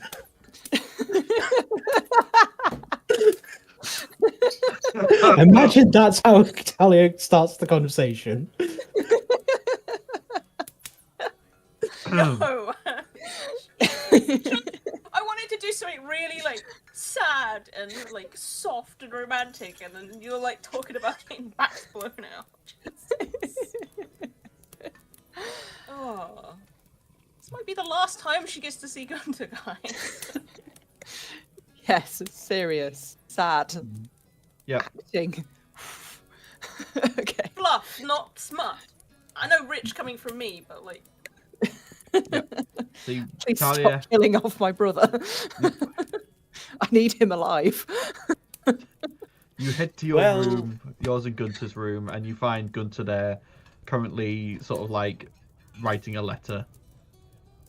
Looks like it's to the construction company with his like requests and that sort of thing. Gunter? What you doing? Yeah? Oh, hi, Talia. Writing a letter? Yeah, it's just the instructions for the construction company. They need to know what I want so they can start ordering the materials. All right. So we're leaving tomorrow in the morning, early. Yeah, and you'll be coming back. I know you will. I might not. We could You go might wrong. not, but I'm going to look on the positive side and go, yes, you are. Right, but just in case I and she'll like pull out a new letter. You could see that it's not the same folded one she'd been giving him before. He I had to takes it. update a few details because you know. Yeah, that's fine. And he watches, he pops it like inside his jacket and goes, I'll keep hold of it, but I don't think I'm going to have to end up reading it. Hope not. So do I. But I'm going to assume I'm not going to have to. You know, I'm kind of terrified. So am I. That's why I'm busying myself with this, because if I let myself stop, then, yeah, that will not go well. I mean, you have to stop at some point. You got to sleep. We both It's have now to you kind of sort of sleep. look at him and you notice the quite large bags under his eyes. You've not been sleeping, have you? You know, Not I well. can get away with that, but Coffee does just plenty. kind of just stare at the wall. You can't survive on coffee, dear. I mean, you could, but not. It's not like a permanent thing. It's going to that's catch a- up with you. Tell that to Rook since he got his two ladies. I mean, we could make noise to counter it, I guess. What? No, I don't mean that I'm hearing it. I mean Rook is imbibing that much coffee because he's not getting much sleep. Wow, is she like that? Well, I don't. That's surprising. Like I don't particularly didn't- ask, but you know, you see him in the morning and he's downing a whole jug of coffee whilst Amber and Blossom leave his room. I still cannot believe. That's not a threesome I expected. Neither did I, but good on him, I suppose. I mean, yes, good on him, and her, and Yes, and her, and her. If anything, I think, as much as Rook is probably not wanting to see Blossom go, I get the feeling he's going to be glad of a bit of rest. yeah. Put it away. Wait, so who do you think's like the one that's like wants it all the time, Blossom or Absol? I'm going to leave this conversation before it gets too uncomfortable. Mainly because I've known Rook a long time. How long? Like from a Roughly chick? 12 years or so. Huh. He's Basically, like half giant. I've always wanted to know. He's so big. I don't know myself, if I'm honest. He literally was the first interview I had here at the Jigging Jester. I was looking for a barman, and he just literally walked in the door. And at the time, I was, me, and I thought, yummy! So I hired him. Big beefcake kangaroo. It turns out I Wait, was so have wrong. you two, like, you know? No, nothing like that. He's doesn't swing that way. But I didn't figure that out until, after I tried. That hurt. I had a black eye for a while. Oh, they punched you? No, he was carrying a cask, and I tried to goose him, and he dropped the cask on my face. Oh, wow. Yeah. Look after this face. It's so pretty. And then she like... Exactly. And that's why you've got to look after your face, because it's so pretty. Look, I mean, it's not that pretty. I mean, this thing... Nah. A scar isn't a bad thing. A scar adds character. Makes you look dashing and daring. Dashing? Look, don't get at my choice of words, all right? It makes you look dangerous. And you like dangers? Darling, have you met me? That is true. Anyway, enough with these letters. I mean, you've heard my stories about leaving noble women and men's bedrooms before their guards break in, correct? Yes. We're a bit of a Casanova. Where that is. Casanova? I don't know, think I was. I was more of a Casanunda. He's quite a dwarf, you know. He carries a stepladder with him. Stack as the reference. I'm not going to ask. Yes, spend time with me. Like, maybe it'll be the last time we get to. Well, I hope not. But we can pretend that it is. Yeah. And he grabs you and you fade to black. Fade to black. Val will Fade to probably go black. to his mum and explain about the importance of the flower that's upstairs in the practice area, and also give her a significant amount of money and say, we're supporting some of the poorest areas in the town, the slums. Father, I can't remember his name, but Nicholas. also Father Nicholas, but also the we've got the deal with the suppliers, and explain, if I don't come back, this should at least cover the next 2 years, and also give her the letters that I've got from Rawin, and also my diary, and just be like, this explains the importance of the flower. If you feel like you need to read it, you can read it. If not, just keep it by the flower. That's why the flower is important. You watch as she just sort of like looks at you, reaches up, touches your cheek. I'm so glad you've grown up so well. And it's kind of good to know that you're into women as well as men. I mean, Xandal's lovely and all, but, I do want grandchildren someday. Xandal is just she's a still friend yeah. who I like to You torment. keep telling yourself that. Who I like to torment. Don't worry. I understand you're still in the closet for that side of yourself, but it's okay. We'll accept you, both me and Rook, however you want to present yourself. Blossom stood outside the room, tail twitching, just like, hurry up. I need to say bye to. He lets out a massive sigh and says, there is only one person that he has ever felt significant feelings for, and they are gone now. And that's why the flower is important to them. I understand. It's fine to not love Xandal, but if you're going to use him like that, you should at least make him aware that it's not going to go anywhere. Although I suppose he is already married, so maybe you've already had that talk. Yes, You're Mother. more likely to convince her you've broken up with him than that you never. I was going to say, At this point, yet I'm not violent at this point.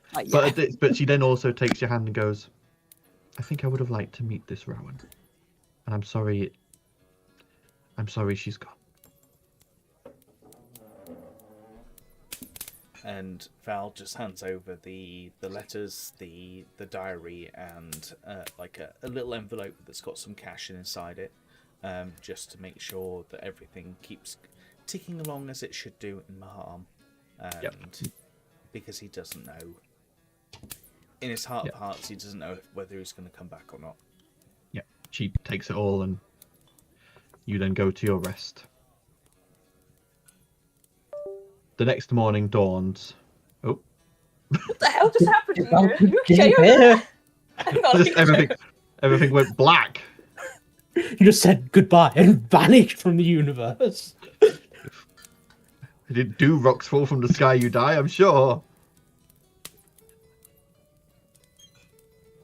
Just one moment, everyone. We'll just.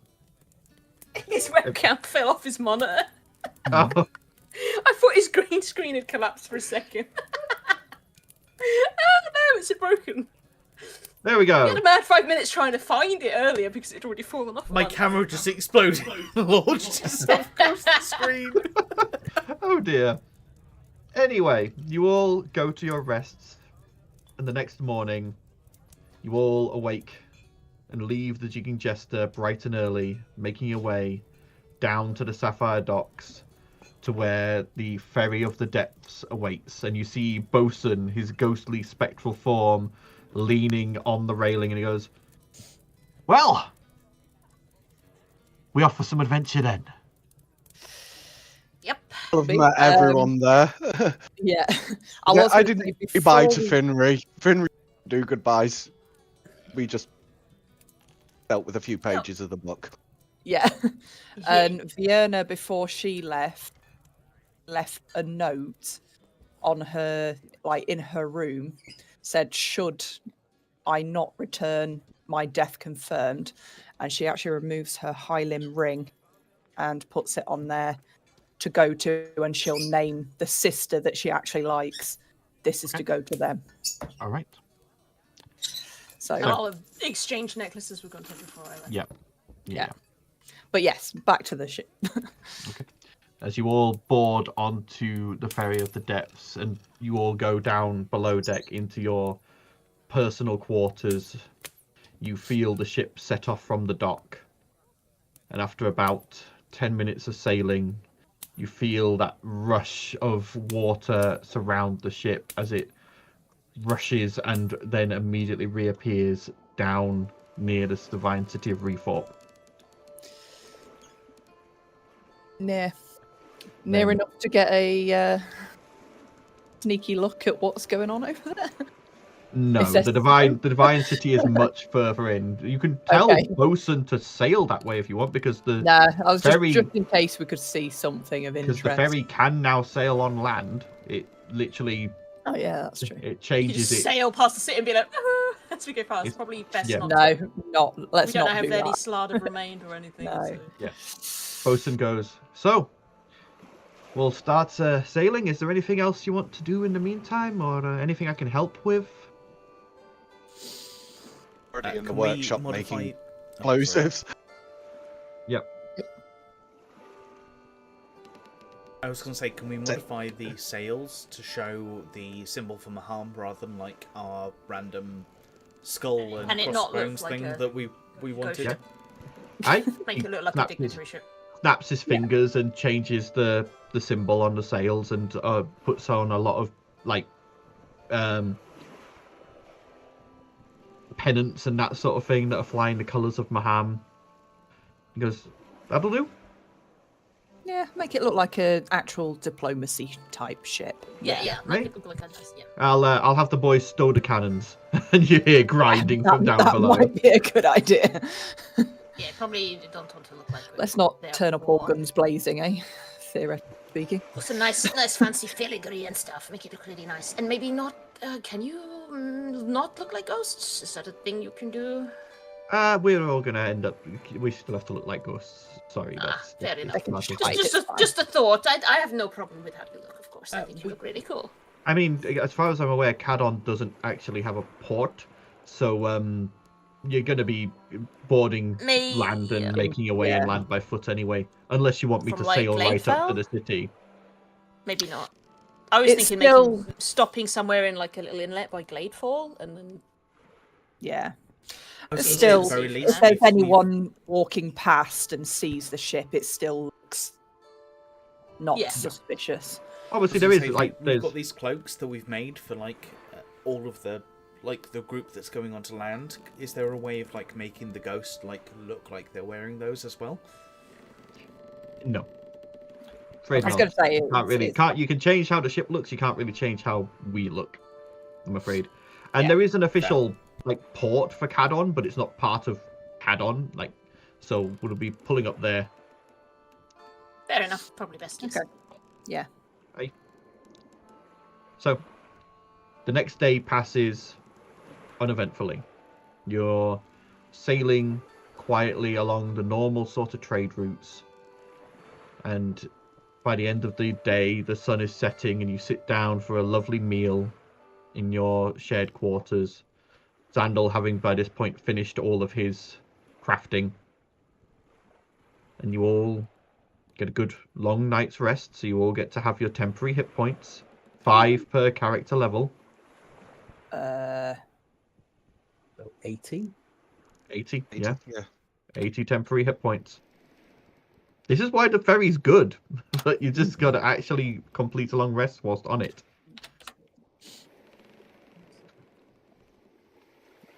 Cool. Okay. There we go.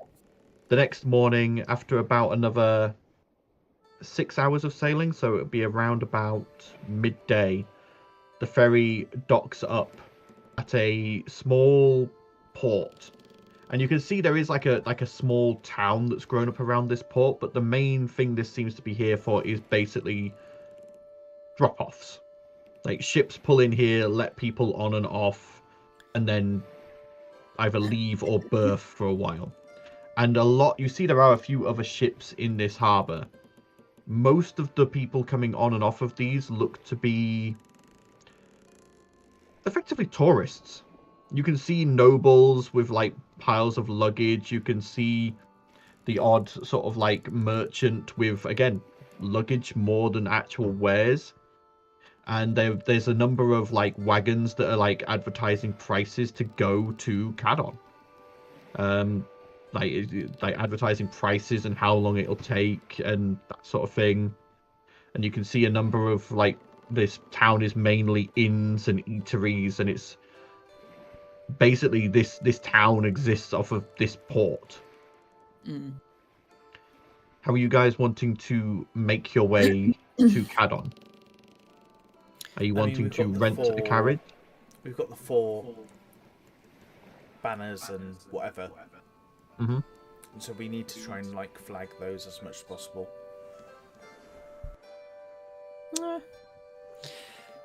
I mean, the quickest way would be to hire a carriage, I suppose, but so yeah, Vienna will approach. Okay. You approach the nearest carriage, which has a small goblin man sat at the reins, and he sort of looks over and goes, "Hey, you wanting to go to Cadon?" Yes, how much for travel? For the 6 of you? Mm-hmm. That'll get to Cadon. It'll take an hour by carriage, and that'll be 5 gold per person. Ooh, that's a little bit steep.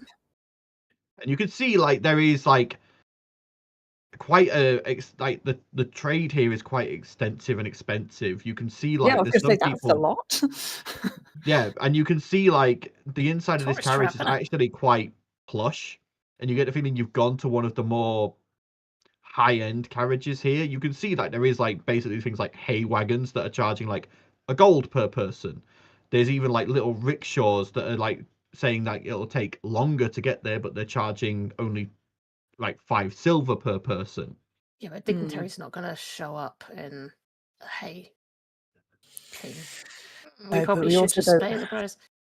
We also don't want to be Sounds like- seen splashing cash that we might not have. yeah, Remember, fine. we're of a certain. We're not Armatae right now, are we? So, is there a nice in between? So go ahead, roll me. I'm going to say roll me an insight check here. Okay. Because this is going to be you eyeing up, more than anything, you're eyeing up the drivers to try and Oh, find someone who's not going to scam you. Yeah, I got 10 for that. 10? so- looking through the carriages, you eventually find one that's being driven by a tiefling woman, and it looks middle of the line carriage, and she looks you all over and goes, 2 gold each, 1 hour to Cadon. That's not as bad. Okay, yeah, we'll take that one. All right, she takes your gold and lets you all get in, and then you feel the carriage set off and begin trotting through this town, and before long you're out of the town and moving through small patches of forest, but mostly plains around here. After about before we got off the ship, we had a conversation saying that Vienna is basically going to lead this entire thing. So I'm just going to keep quiet pretty much for the entire route. Okay. So, like I say, after about 40 minutes, the carriage goes over a crest and the driver bangs on the roof and goes, "You can see Cadon if you're interested." Yeah, might as well have a look. So, yeah. And as you look out, you've been to some odd cities. You've all been to some odd cities. You've been to Minas Pingoli with its 2 towers.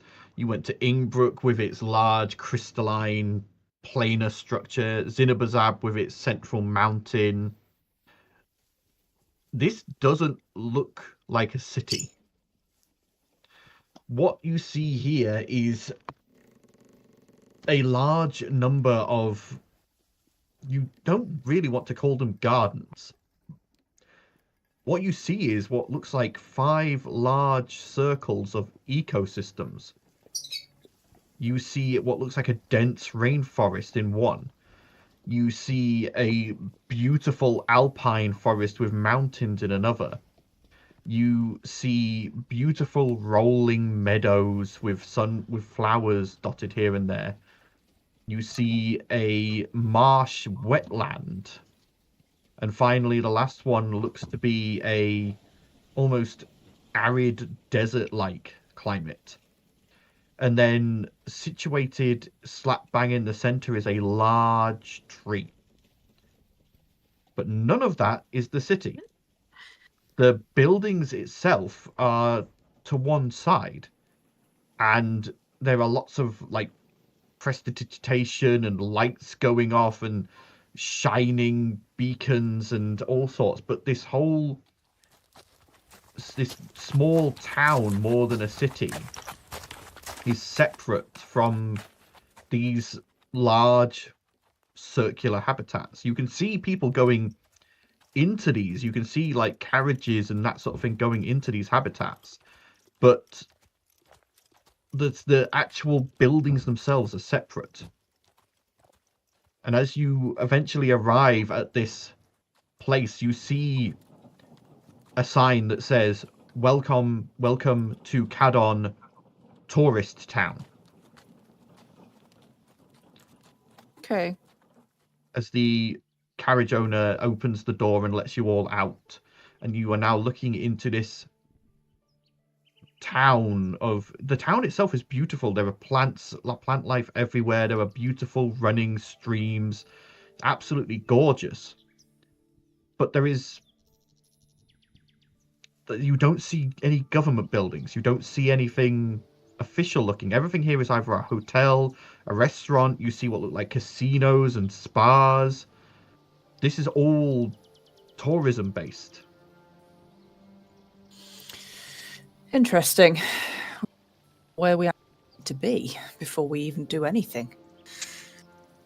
Indeed. Quickly, before we even left the ship, I'd have given Blossom two cases of explosive crossbow bolts. Yeah, kept one for myself and meant to ask about that. Yeah. Okay. Just didn't want to interrupt. You see what look like, there's no guards either. There's no, there is what look like patrolling people, but they look like they're from the establishments around you.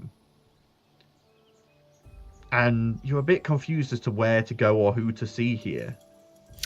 The logic in my brain says wherever there's a tavern, like a well-established tavern, I could probably ask the innkeep. Okay. So go ahead, roll me an investigation check. Investigation. Oh, that's a bit better than the last one. 20. 20. So going around, you see a number of different taverns, and you're trying to avoid the. You're both trying to avoid the seedy taverns, but also the obviously glitzy tourism trap taverns. Yeah, like I said, I'm looking for an established tavern. You can tell they look quite old. Yeah, you eventually find one sort of closer to the center of this town, and it's a sort of alpine themed place. Think very similar to the Jigging Jester, very like shuttered windows, nice alpine beams, that sort of thing. And the sign hanging from the front proclaims it as the Druid Circle. Okay, I'll go in. Okay. As you go in, you see stood behind the bar a deep gnome, currently sort of like cleaning a couple of glasses. The crowd in there is thin for this time of day. It's like I say, it's around midday, early afternoon at this point, and there's not a huge amount of people here. And he sort of looks up and goes, "Ah, welcome. Are you looking for rooms or drink, food?" Potentially later. However, I'm wondering if you can help. I'm the diplomat from Maham, but how does one gain an audience with anyone in this city? Oh, okay. Or do you know of anyone who does? One moment, and he goes over to a cage, and you see a number of birds in it, small doves. And he quickly writes out a message, takes one of the doves out, attaches it to a thing, and then lets it fly out a window. That will go to the nearest druid, who will then be able to alert the high circle that you're here. The druids themselves don't live here. This is tourist town. The actual government and the ruling parties are in the tree in the center. Ah, okay. Cadon makes sense. I suppose I'm assuming you don't really know what Cadon is. I've heard about it, but Cadon, I suppose I'll give you a bit of a history lesson. Cadon started as a grouping of druids. They came here, they planted that tree in the middle, and they were all from different circles, they all came from different lands, and they decided to make a nature habitat, basically. They wanted to preserve and make this a protected place, away from civilization and all that sort of thing. And they went well, but unfortunately they did too good a job. There's animals here that are rare to see anywhere else. There's plants that you can't see. There's beautiful views. And so people wanted to come here. They wanted to come see it. And obviously at first the druids were like, well, no, we don't want, you civilized people coming and tromping all through our land and our habitats. So at one point there was some pretty nasty battles fought. But eventually the high circle came to the decision that it was better to let people in with, a guide and let them see and come and see what they wanted. But, we controlled and carefully done. So they allowed the founding of this tourism town. They don't particularly take much hand in it, other than to, make sure that no one goes into the habitats without a guide. And the druids take it in turns to be the guide for their habitat and come and take people in and out. And they earn a bit of gold from it, and they put it towards, keeping the habitats running. That's how it is here. And like I say, they don't let people into the habitats without a guide. So that's understandable. I'll happily wait for a guide if that's what's necessary.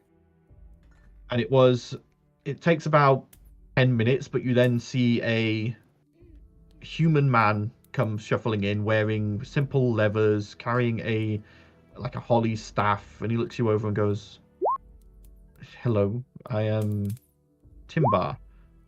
You are emissaries from Armatae." Don't. Yeah. I am Vienna. I am the diplomat sent by Maham. We just wanted to talk to the circle just to see where we stand with each other. That's all.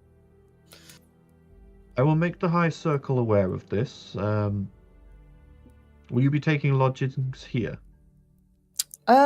Yes, I believe we shall, if that's acceptable. We take as long as we need. The Deep Gnome goes, well, if you're guests of the High Circle, I'll do you a special rate. We'll say 5 silver a night plus meals. Yeah, Vienna will consider it as like, of course. Thank you. I'm assuming, 2 free rooms? We usually go 2 rooms. 2 rooms? Okay. He gets out the keys, slides them to you, and takes the 1 gold piece for the first night as a down payment. Yeah. All right. And the druid goes, Timbar goes, very well. I will, like I say, I will let the High Circle know. They are fairly busy, but when they are able to meet you, we will come and collect you from here. And he turns. And you watch as he walks out the door. You watch as he shifts and shapes into a hawk and then flies off. Right then, guards. It's time to get some rest. Zeus. Well, I mean, it's fairly early in the day. They're still doing tours if you wanted to go into any of the habitats. And obviously there's the casinos and the spas around if you're interested. I understand you're here on a diplomatic mission, but this is a bit of a tourism town. Of course. It'd actually be nice to have a look round. Might as well. Each city I visit is so different. Well, my name's Splug. I'm the owner here, so if you need anything, just ask for me or obviously one of my workers when I'm not around. All right, we'll get our luggage settled and we'll come ask for a guide shortly. Oh, it's not me you need to ask for a guide. If you head out and go towards the edge of the town nearest the circles, that's where the druid's set up to offer guides. Very good. Thank you for your help. No problem. And you see he goes back to sort of like cleaning his glasses and doing inventory whilst the tavern's quiet. So yeah, we just get NPC mode. Yeah. The rooms themselves are pleasant. They're not anything special. They're decent rooms, nice beds, a dresser, that sort of thing. It's almost back to the beginning. Yeah. But you place your things down that you don't need and then head out. And like as you follow his directions, you eventually find this area where you are now sort of on a small outcropping looking out over these circles of habitat. And you see there are a number of stalls that have been they're not crude to say the least, but they're very much more natural than any of the things that you would see in a city. And you see like various druids stood by them waiting to basically offer tours to tourists through the habitats. And you see ones that are like focused on things like one druid specializes in plants. So obviously if you go with him into his habitat, you're going to be doing a lot of horticultural stuff and seeing various different plants, maybe getting to sample some fruit or vegetables from the habitat. Another one specializes in like prey animals, so going and viewing herds of animals and that sort of thing. Another one specializes in predators. Each one has its own sort of like specialization. Okay. Mom. Yes? There was somebody who came here before us and described, and I will explain what I saw in my vision, basically to Vienna, in front of these guides, and explain that this was an extremely pretty, beautiful place to go to, and see if this guide puts us on a route to go to where this location is. So are you describing where the tree was, or are you describing? I think the tree might be their centre. I feel like that's the big tree, so we're not going to be able to go there until I'm describing the area around the tree. Oh no! So the tree you saw the Yugolos go in was not the big tree. It was only a regular sized tree. And you looking at these circles, you would realize it's probably in the Alpine circle. Because though it was a nice tree, it wasn't like surrounded by other trees, and there was a lot of heather and gorse around it. So that feels to you like probably the Alpine one. That sounds cold, which I like. And you do I'll basically just explain that to my patron, who is leading us right now, and just say that this has been like highlighted to us as somewhere that might be something that she might want to go and see. And you do see like a number of the druids perk up at that, and they are stood next to their stalls are more made out of like stone, and there's like bits of snow clinging to their cloaks that are still beginning to, melt. But they're not. Again, these druids aren't looking for tourism; they're just there to facilitate tourism. They'll happily take your gold, but they're not gagging for it like other people would be. Yeah. So in that case, Vienna's kind of looking out for all alpine-y looking ones. Yeah. Go ahead. Roll me. I'm gonna say for this one. Yeah, just a regular perception check, just to pick out the best ones from the group. Oh, not 20. Nat 20. Okay. So that's not wasted, guys. Sorry. You see, there's 2 alpine ones who stand out the most. Okay. There is a furbolg man who is stood there dressed in quite heavy-looking furs, with a walking cane, but he looks old and wise, and probably his stand advertises that he specializes in Arctic animals. Okay. The other one that draws your attention is a tabaxi, who is dressed again in very simple leathers and basic things, and they are advertising as being good at tracking down birds who live at high heights, things like eagles, peregrine falcons, that sort of thing, and finding the best places to view them in the alpine area. However, there is something else that catches your eye, Vienna. Okay. There's a whole series of stands that have no druids at them. And you didn't notice it at first because you just assumed that they were out on tours. But whilst you've been stood here and sort of wandering around, no druid's been anywhere near any of them. And these ones are covered in fungus. But there is not a single druid. Might come back to that. Right. Staying surreptitious. I feel like my gut would go. She'll turn around to Talia and be like, Tal, what do you think? What do I think? Out of these two, do you think birds or would you think land? I don't actually fucking know. Gotta get you guys interacting. Yeah, Bird's eye view, think so. Actually, maybe? I think birds would be a good shout. So yeah, she'll approach the tabaxi. You see them look up and sort of straighten up from what they were doing. You see they were like carving a bit of bone with a flint knife. They go, "Greetings. I am Two Feather in Paw. How may I help you?" I'm looking for a guide to have a look. I've heard the Alpine area is something to behold, so since I'm visiting, perhaps we could hire you as a guide? The flat rate is 50 gold for a group of your size.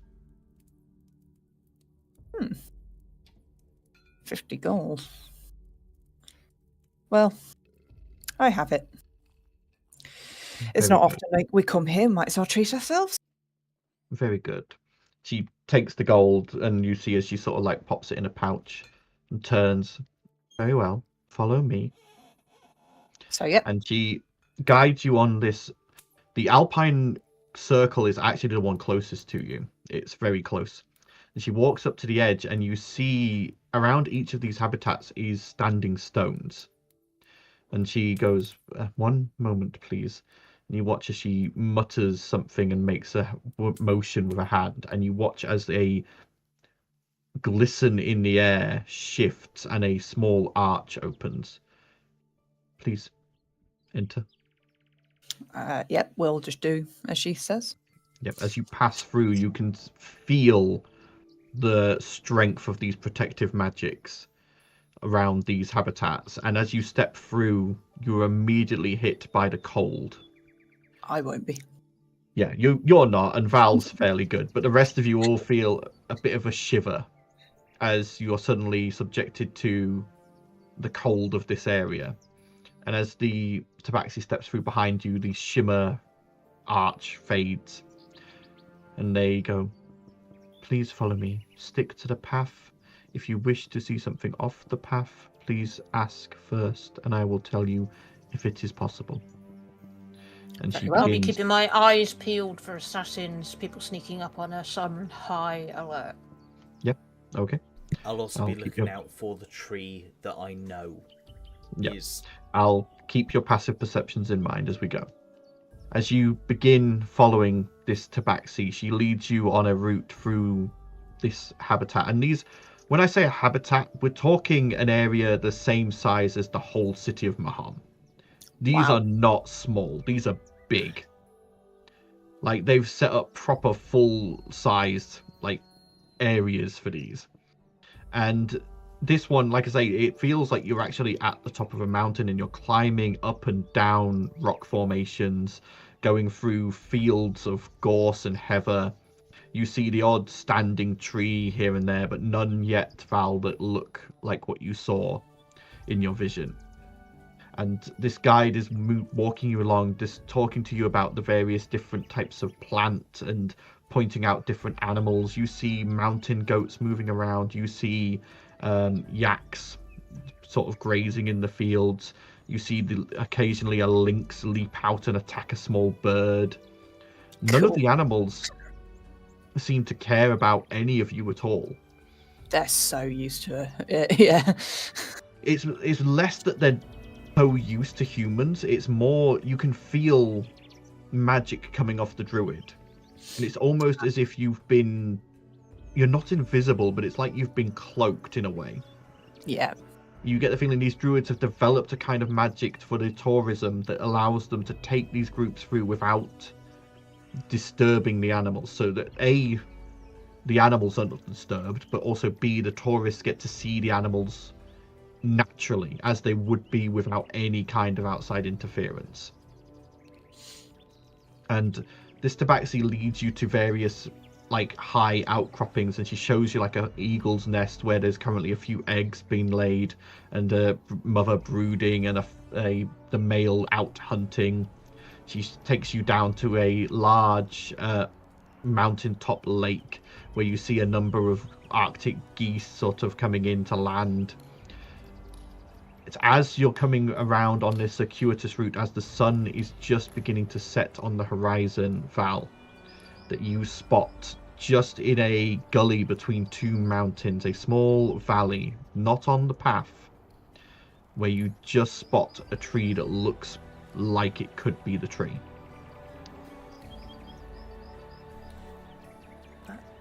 That looks exactly like one of the guys that came back from harm. He described that exactly. Is there any way we can get towards that tree? You watch as Two Feathers in the Paw looks over at it and goes, "We can take a brief look down that valley, yes, but only briefly." Of course. That's fine. And Fiona kind of talks to the guy like, "This is fascinating." Like, any time that the guide talks about specific birds, Fiona will like ask questions about that bird. And yeah, you're keeping the guide engaged. Yeah.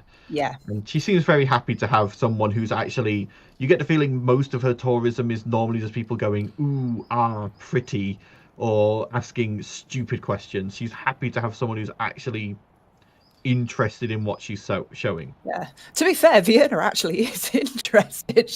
Okay, because for her, she's kind of like at home. Walk into this small... Bread sat on his shoulder anyway. Yeah. As you walk into this small valley between these two outcroppings, you see this large alpine pine tree, the one that you had seen the Yugoloth knock on.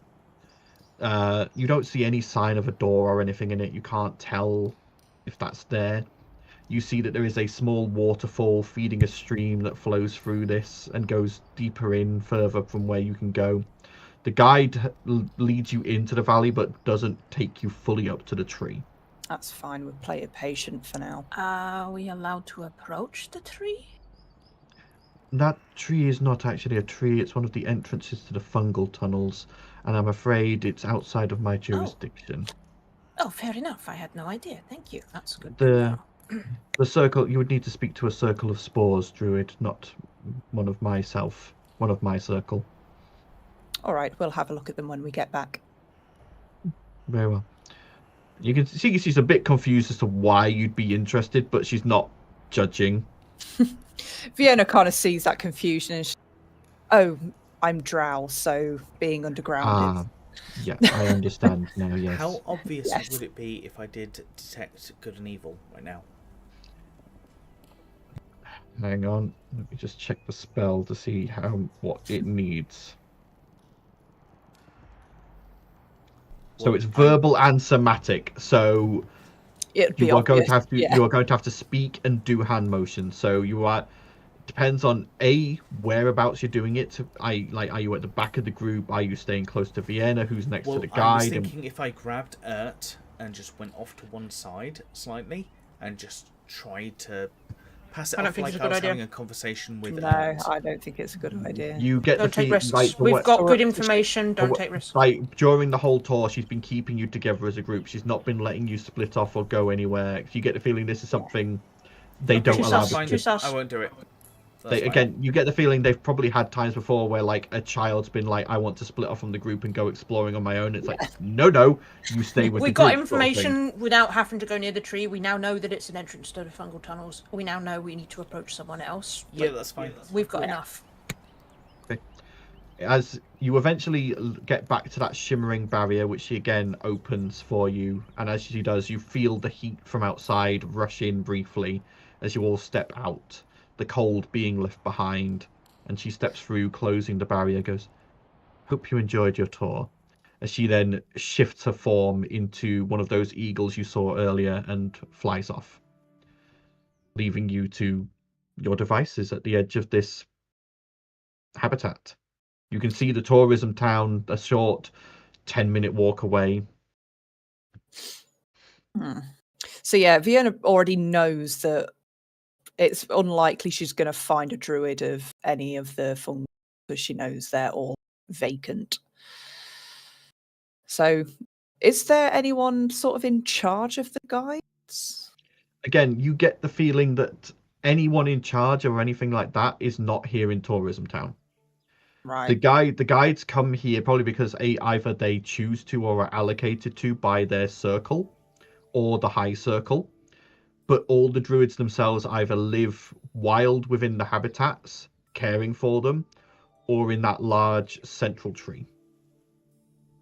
Okay. So Vienna will confirm that as she's looked around the stalls, there's definitely no one from the fungal tunnel. Go ahead. With that, I'll say make another perception check. I'm keeping in mind your nat 20 from earlier. Right, another perception. It's going to lower the DC because you're... 19. Looking over these stalls, these look dusty.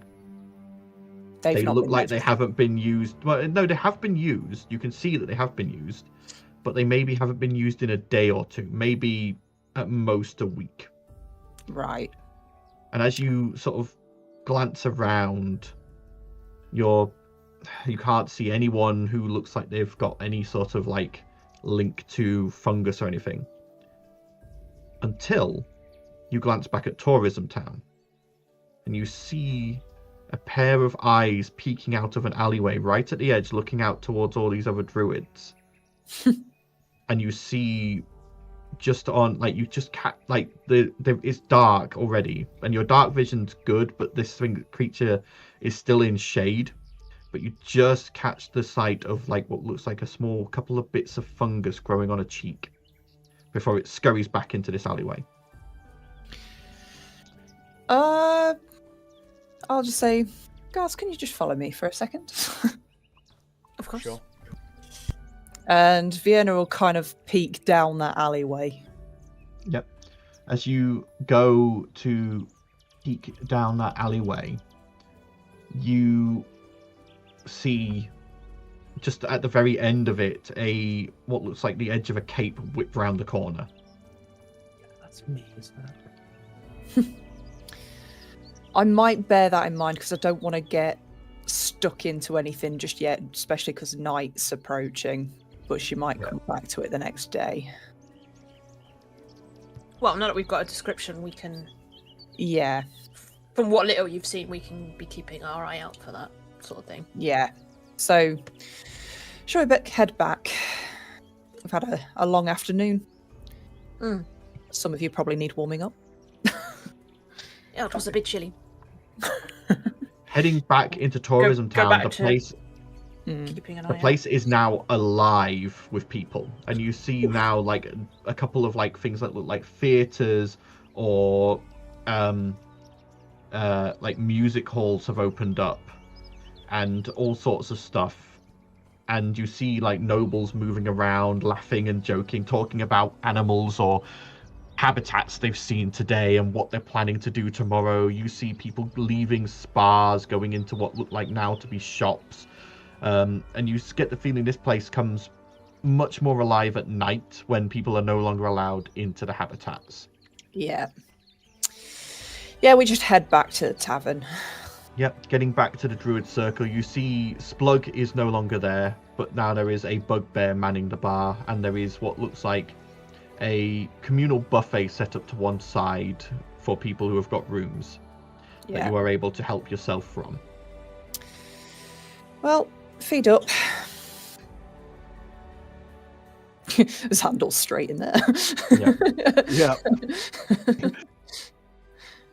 But there are many more patrons now in this tavern. You see there's like a couple of nobles, there's a few people who look like merchants, there's what looks like just like a commoner family who look like they're here just for a nice time, or maybe are traveling through the area and decided to stop here on the way through. Okay. So Be sat at the grabbing food from the communal table, like just eating, like usually feeding bread, bits of like meat. Yep. I'm reading the room and I'm looking for anyone that's paying close attention to us. Go ahead, roll a perception check. 21. Reliable talent. Yeah. I fucking love you so much. 21. Looking around, I rolled like a 3.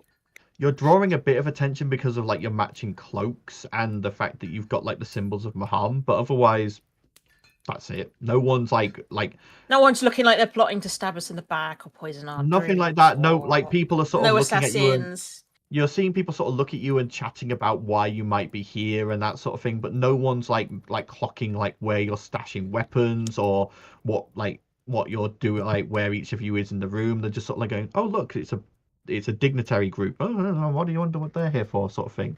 yeah. Why is that guy eating 9 sausages from the buffet? Someone just looks up, like that thing where they've got all of them in their mouth. What's like, what? Yeah. So, yeah, someone sat there going, why is he eating them like that? Shouldn't be stick first. speaking of Fucking hell. This isn't Weapons. Beard Meets Food, man. Yeah. Okay, right. I love that show. I do as well. Speaking of visible weapons and stuff, while I probably have like my crystalline hammer, my ARC is hidden in my bag of holding because that's obviously quite a notable weapon. Yeah, the other thing, Xandal, is a big ass crossbow on my back. yeah, you also, one thing you noticed about the druids, especially today, especially with 2 feathers in the hand, they didn't ask you to like leave any iron or anything behind, but you occasionally caught them giving it like a very disdainful look, and especially if you guys showed Like any the- sort of ARC was hidden before we even got to the village. Oh yeah, but I'm just saying, Yeah. like, if you got out any kind of gizmo during the day at all, you would have seen them giving you a very disdainful look. And I think most of mine would have been hidden, to be fair. Yeah. But Zandal, I have a crossbow, but it's not made of metal. Yeah, but Yeah. Zandal would just know generally druids and artificers don't get on. You're polar opposites. Yeah, Very no, much like so. I know my hammers. He did warn it. Blossom He did. actually. What is it? Yeah, he did warn us. He his did warn internet us that his internet was being Yeah. slow. Yeah. Yeah. Oh, My Oh, Tali's now Back. DM. Right, so we're fine. Everything's good. hey, we're back. Am I good? Yeah, you're Yeah. good. You're back. You're back. Yeah, you're back. well, my hammer's crystalline anyway, so it's not metal. Yeah. I would have removed my goggles anyway. I'm just saying. Yeah. You would have seen like the disdainful looks they gave to any metal you've got on you, and remembered that fact that they don't like artificers. Yeah. To be my fair, question was like I've got my shield that I can't hide. Is that going to cause a? So that looks like bronze, which you know is one of the metals they will work with. It's iron they don't like.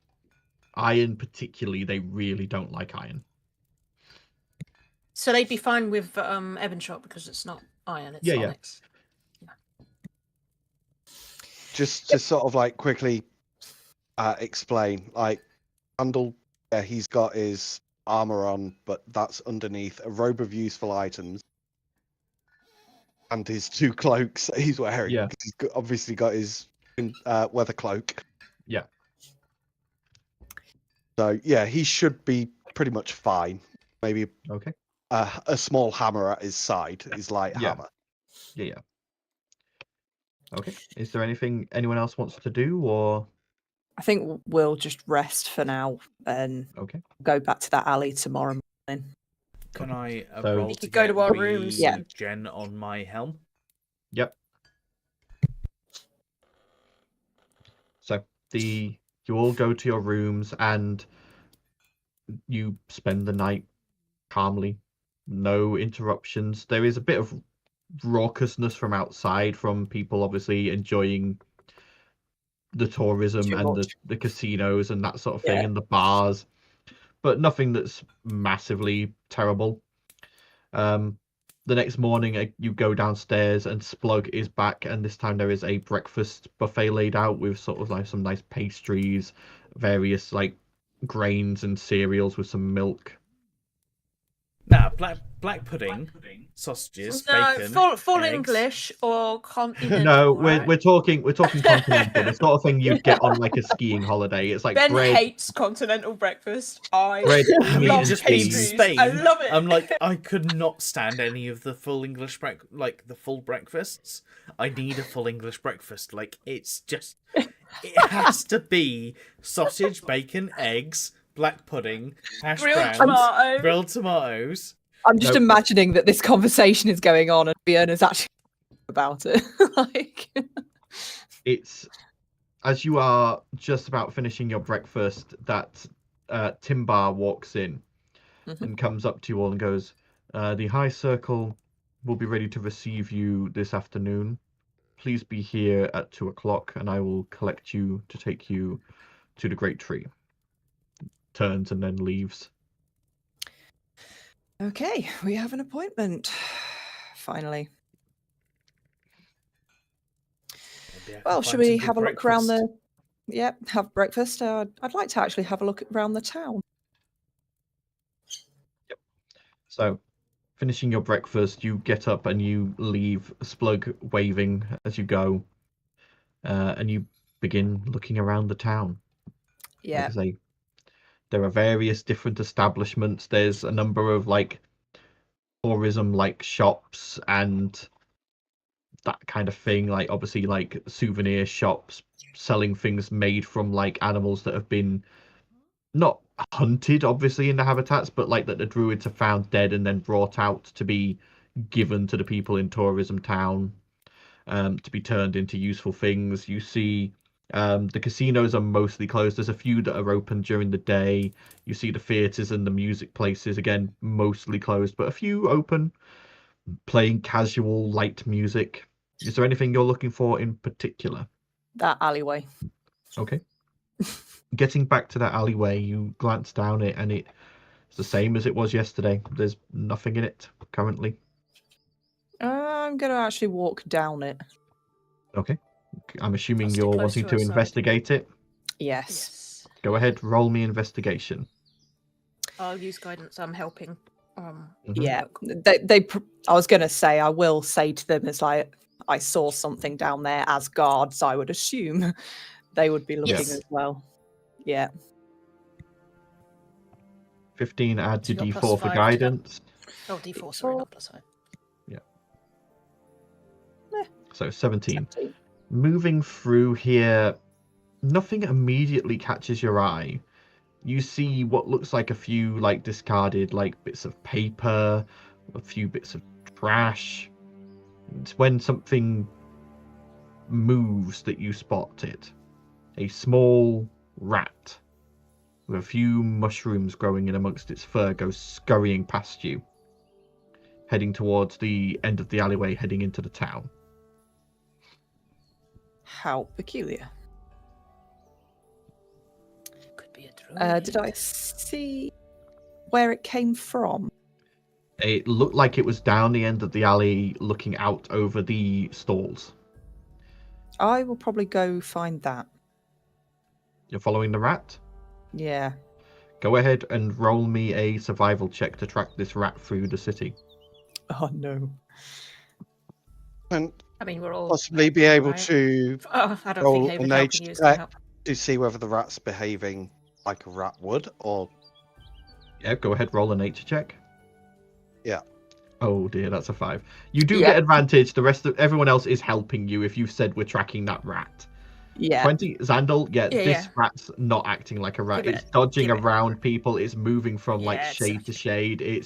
It's like trying to, like a normal rat would have just gone to the nearest hole. This is moving through a town but dodging people. Okay. 13. Give chase. Yes. You follow the rat as best you can. Occasionally you lose sight of it, but eventually you get deeper and deeper into the town. And as you move into an alleyway, you sort of look around and you can't see it anymore. You know you saw it come in here. It's probably well shaped, yeah. And as you walk further down the alley and keep looking around, you hear a slight shuffling from a number of trash cans. Yeah, turn and look. And as you look down behind the trash cans, you see a large pair of eyes looking back at you as a pale human girl with patches of mushrooms on her skin stares at you and goes, "Ah, why are you following me?" I'm just curious about you. That's all.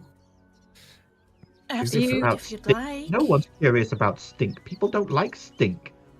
Actually, as a drow, you interest me. What's a drow? What I am, the dark skin, white hair. Thought you were just a really sunburnt elf. No sun at all, I'm afraid. I live underground, as it happens. You live underground too? And she like properly comes like bouncing out from amongst these trash. And you see she is dressed in rags. All the other druids have been like in decent armor. She is very much in like put together bits of rags, and you see bits of mushroom and mold growing on her. As I'm talking to her, yeah, she'll keep her ear up. Yeah. I have some old liver armor she could have. Maybe you could bribe her. By the way, this isn't like a woman. This is a girl. She's about Yeah. 7. I know, but they might be able to use the materials, is what I mean. Like, Oh, because just it's a see- tatty old liver armor. Like, do you I'll make see use where of this is going for now. Yeah, so Fiona will talk about Naveen, and she'll talk about the bioluminescent fungi that's under... I know that one. That's Tavuna. Yes, I know that That's one. the one, yes. And yeah, so she'll describe like Naveen with all the under fungi and all of that. I never got to go to the Underdark. I only ever got to go in the fungal tunnel. Fungal tunnel. Funny you should mention that. I've been looking for a guide for the fungal tunnel. You see as she sort of like closes in on herself, and then you see her tears welling up, and she starts crying. Oh, now, there's no need for that. What's upset you? Can't go into fungal tunnels. Can't go into fungal tunnels. No, can't go Is into there fungal tunnels. something dangerous down there? Are you scared? I'm the last spore druid. You're the last Thought they might have one. been going missing, yeah. I'm the last real one. Would you like to talk about it? She sort of looks around, glances around, and then grabs you by the hand, Vienna, and tugs you deeper down this alleyway to a section of like wooden wall, which she pulls a plank aside, and she ducks down and scrambles through, which for her is easy. For you, it's going to be a squeeze. A bit of a squeeze. This Yeah. is going to be fun to get Valdician in there because of his wings. Tuck, turn, tilt, pivot! Pivot! We'll get you in there! Pivot. Like the Shut up! Shut up! Shut up! We'll get in there. How many pop But culture references are we going to get today? A lot. We've been getting a Eventually, lot, yeah. you all manage to get in, and you find this is like a small, like, gap between buildings. Like, it's not even like an alley. It's just like this space between buildings that's been forgotten, and it's got a number of like dirty blankets on the floor. You see a number of rats moving around that run up to this stink when she walks in, and she quickly feeds them a few crumbs. You see a few patches of fungi growing here and there, which she goes over to, and like you see her use some magic to help them flourish. And then she turns to you and goes, I'm not, but I don't. Master kind of told me not to talk about it. Said I'd get in trouble if I spoke to anyone, but you're outsiders. You might be safe, I think. It's all right. We're honestly here to help. Something's gone wrong with the tunnels. All the fungus has gone wrong. The myconids have gone wrong. If I go down there and I get seen, they try to hurt me. And the other druids... At first it was only a few. They acted a bit weird now and then. And then the whole sections of the tunnel started getting closed off. And we saw strange blank-faced people. And then the other day... And then more and more of the spore druids started acting weird. And then my master vanished after leaving me a note to run and hide in the town and to not let them know I was around. And the other day, my master was the head of the spore druids. My father. I'm sorry. What's your name? Stink. Stink. Stink. My father was Stank. Stink, stunk, and stunk. How did you know my mother's name? Just a guess. The other day, something happened in the fungal tunnels, and pretty much all the spore druids have vanished. They're not coming up to the tables anymore. They're not offering. Well, they stopped offering tours ages ago, but they weren't even here to talk to people or offer fungus anymore for trade. Has no one else noticed? The high circle said not to worry. I have a feeling the inner circle is compromised. Yes. If it gives you any reassurance, Stink, we kind of had our suspicions before we turned up here. Are you going to go and get the tunnels back? We'll do what we can to help. But at the minute, we have to stay subtle. Here for now, yeah. Okay. If you need... I know ways into the tunnels. If you need them. That would be amazing. Okay. Perhaps once I don't want to appear like I've gone missing when I have an appointment. Okay. Oh, hang on. And she quickly moves over to one of these patches of fungus, and she roots around in it and pulls out what you would recognize as a very small zirkwood. Here, a bit of your home. Yeah, Vienna smiles as she touches it. She's like, it's been a long time since I've seen anything from home. Yeah, and I love this. You would know zirkwood, like this is like not even a sapling. This is nothing. Like zirkwood grow to like the same size of like big pine trees, and it's the main source of wood for the Underdark. Because they grow really thick stalks, which become very woody, and they are harvested and lumbered to be used for making furniture and buildings. But she's obviously managed to get hold of a few spores and has begun propagating a small patch here. I like her. Damn it, I'm going to adopt a child. But she goes, I'll stay here. I'll probably go out around the city like I normally do. I don't like to stay in one place too long. Otherwise, she looks up and you see, it's hard to be seen down here from the sky, but you do see just flashing overhead a circling hawk.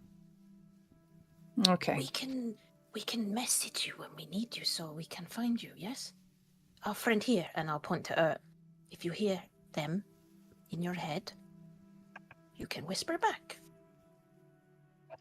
Okay, I'll remember that. It's not like the nasty whispers in the tunnels, though, right? No, Of not course like not. that at It'll all. be just us. Okay. Look after yourself, Stink. Will do. I need to go and get more food for Pinky and Perky. Oh, And she holds up two here. rats. And I'll give her some rations that I have because I have them on me, but I don't need them.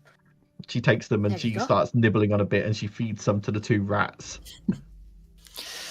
Right, let's keep up our appointments. Yep. Okay. Keep up appearances. Crawling back through this gap in this wooden wall, you Get a make your little way. scruffy when we- for our You appointment. continue pretending to tour the rest of the town before making your way back to the Druid Circle just before 2:00.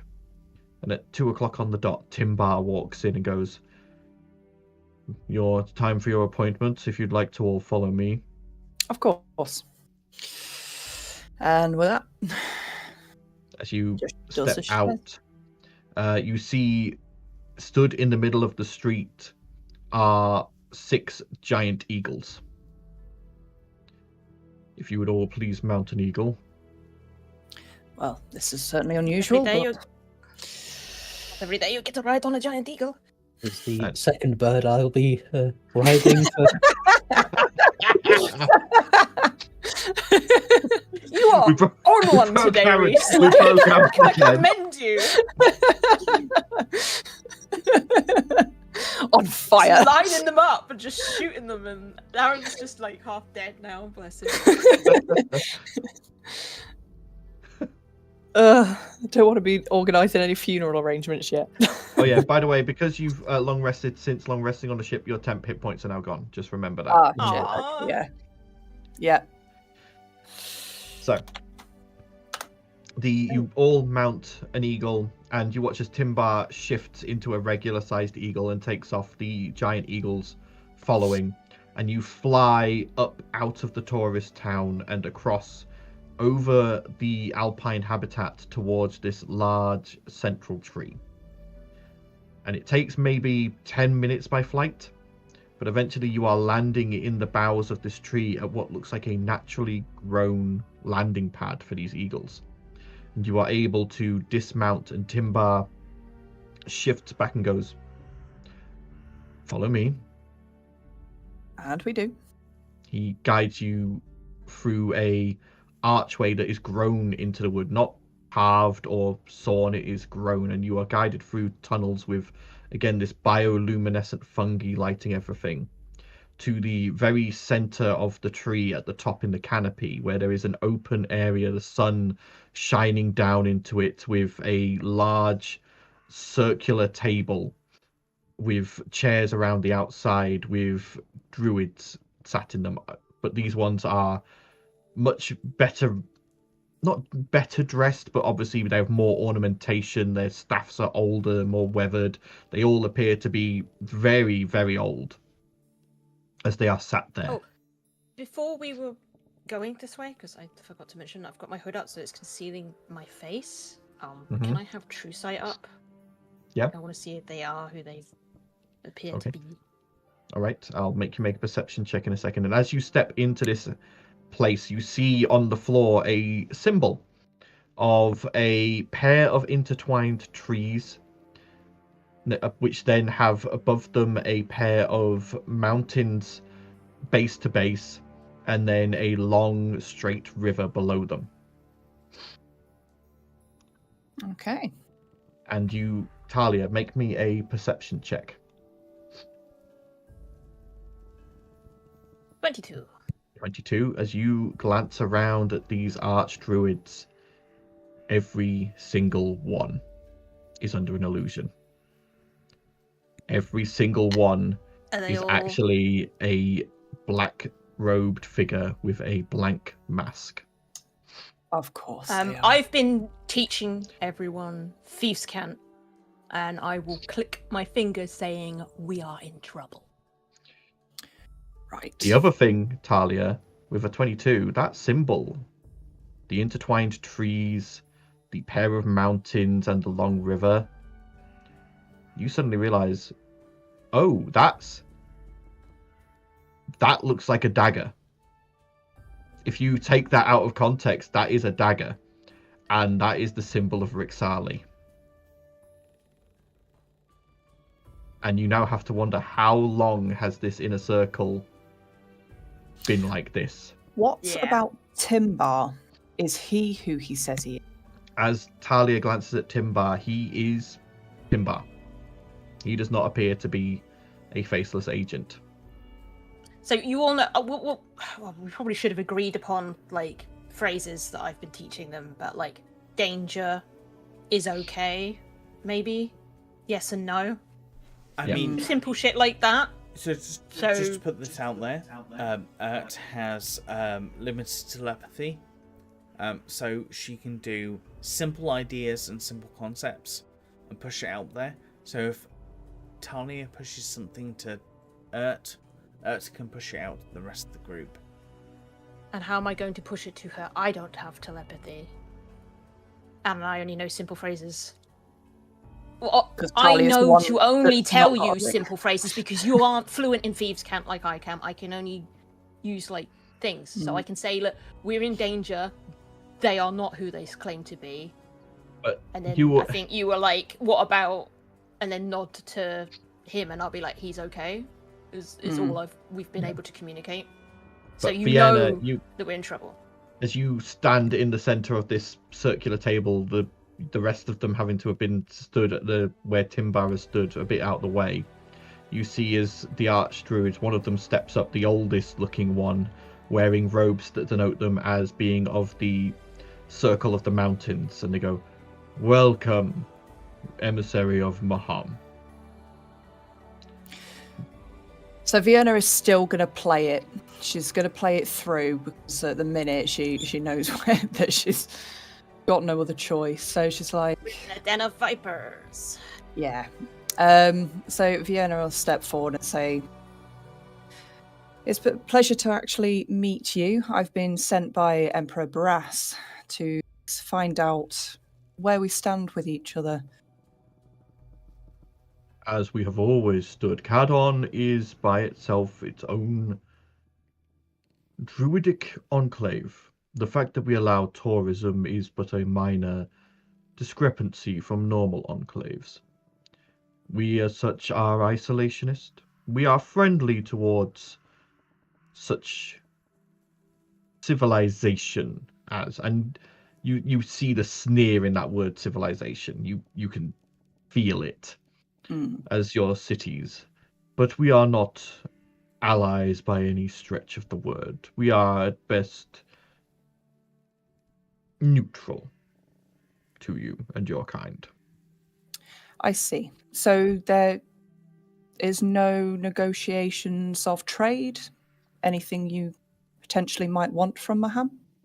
Trade could be possible. Astar, the previous emperor, was boorish and annoying to us. Barras we may be able to deal with. But for now, we have engaged in the formal meet and greet, as we have said we would. But we have pressing business to attend to. It will be a number of days before we can properly organize a full session to sit with you and discuss details. I understand. I appreciate and welcome this first meeting. Very good. For now, Timbar will take you back on the Eagles to Tourism Town. We will handle the financing of your stay until we have such availability to allow you to come back for further meetings. I hope this is to your liking. It's welcome. Thank you. Very good. Timbar, please return them to the tourism town. And Timbar bows and beckons you all to follow. Go ahead, make an insight check, Vienna, by the way. Oh, don't fail me now. It's not my strongest point. 9. 9? Can I use my, you know what? Yeah, I do go have ahead and that use your heroic. inspiration. I'll tick it off. What should be worse? 11. Normally, whenever you've done this and you're like, oh, I've got a thing, I could do that, you roll exactly the same. So, Yeah. It's kind of hard to tell because you know from what Talia says, these are already people acting different from how they are. Yeah. But either these guys are really good actors, Or they or are the original. Yeah. no, less that, more they don't know who you are. They're not immediate. Which Like is good. when you walked in, there wasn't any like stiffening. There wasn't any recognition. There was just oh, okay, this is a bunch of civilized people from a city, from Maham. Okay, we've got to deal with them, sort of thing. In play for a while just to keep up appearances as a front for whatever operation they're doing, so they might not be in the know. Yeah, there was no immediate sort of like you get the feeling like you obviously, to most of the faceless, you are enemy number one. You would have expected some kind of at least minor knee-jerk reaction, like some kind of like shock when There you is guys a gut walked in. feeling that if my hair was still pink, they may have had an inkling. Yeah, but so far they don't seem to have any like they're treating you like a dignitary. They've gone through all the normal diplomatic channels. There's no hint that they are planning anything. Right. So, yeah, I'm just keeping up the appearance for now. I can roll again, but I'm kind of looking at Timbar to kind of assess whether he's... Does he know? Does he know? Or is he being... Does he know that they're not who they say they are and he's just playing a part? I would say one of you... We know. One of you make an insight check. You can make it with advantage because the other is helping you. So whichever one of you wants to make it. What's your insight, Steph? Because mine's plus 11. Yeah, you go for it. What do you want me to do it? And if you're helping, I get advantage, yes? Get advantage, yeah. Yeah? Yeah, my insight it's one of my reliable talents as well, so I don't think I can roll that low. Yeah. Lowest you can roll is a 21, so... Yeah. Yeah. Looking at Timbar, every action he's made has just been that of a dutiful druid listening to his archdruids. Like, you don't know, it's hard to tell if he is aware of the fact that these archdruids are members of another group as well. To him, these are just his leaders. These are his leaders. These have always been his leaders. He's always done what these people have said. Like, there's no sign. They're like level 20. They have ageless body, so they could have been in power for so long of years. So we have no idea how long they've been in place, but it might be. Oh, that's an idea actually. Timber. Yes. I was just curious. How long have they been the ruling body of those we just met? The How long have they been in charge? the High Circle, bar 1 or 2 members, are all original founding members of Cadon. Wow, it's a long time, I would imagine. You druids live a long time, right? Cadon was founded, the habitats were founded 600 years ago. Oh, fascinating. When did the newer ones show up? The newer ones are here after accidents amongst the older members. There was I think it was the Circle of Spores leader was not there. He is away on business currently. The Circle of the Desert had a run-in with a wild lamia out in the Desert of Rust, and thus their successor had to take over. And finally, the current Circle of the Sea, they were caught up in your most recent war with that Voda-Woed. Yes, that was a problem. They got caught by a number of his, or their, I suppose I should say, minions, and we have not seen them since. So we are assuming they have passed, and their successor has taken their place. We didn't realise. Maybe we could keep an You eye out. wrote that on the map. Red flag base. Anyway, by this point you've reached the history, eagle. You've reached the eagles again, and you all mount up, and he flies you back right to outside of the Druid Circle Tavern. He then flies away with the eagles. Sorry. Okay, yeah, just keeping up the ruse until we get our own space. Okay. As you enter into the tavern, you see Splug, and he goes, not to worry, I don't need your payment. The High Circle have already contacted me. They're putting it on their tab. So please enjoy your rooms as long as you need them. How generous. Thank you. So yeah, once we get into our own space, it's one of those where Vienna Then I kind can of actually closes the door and explain it's like, everything oh, without being like, God. "Hey, we're in danger." I can actually explain. Yeah. So we're in trouble. I couldn't really. I need to teach you a lot more. Thieves can't. They're all faceless. Every single druid in the circle, and the fact that they've been here probably since a long time. Yeah, it's not good. But they didn't seem to know who we were.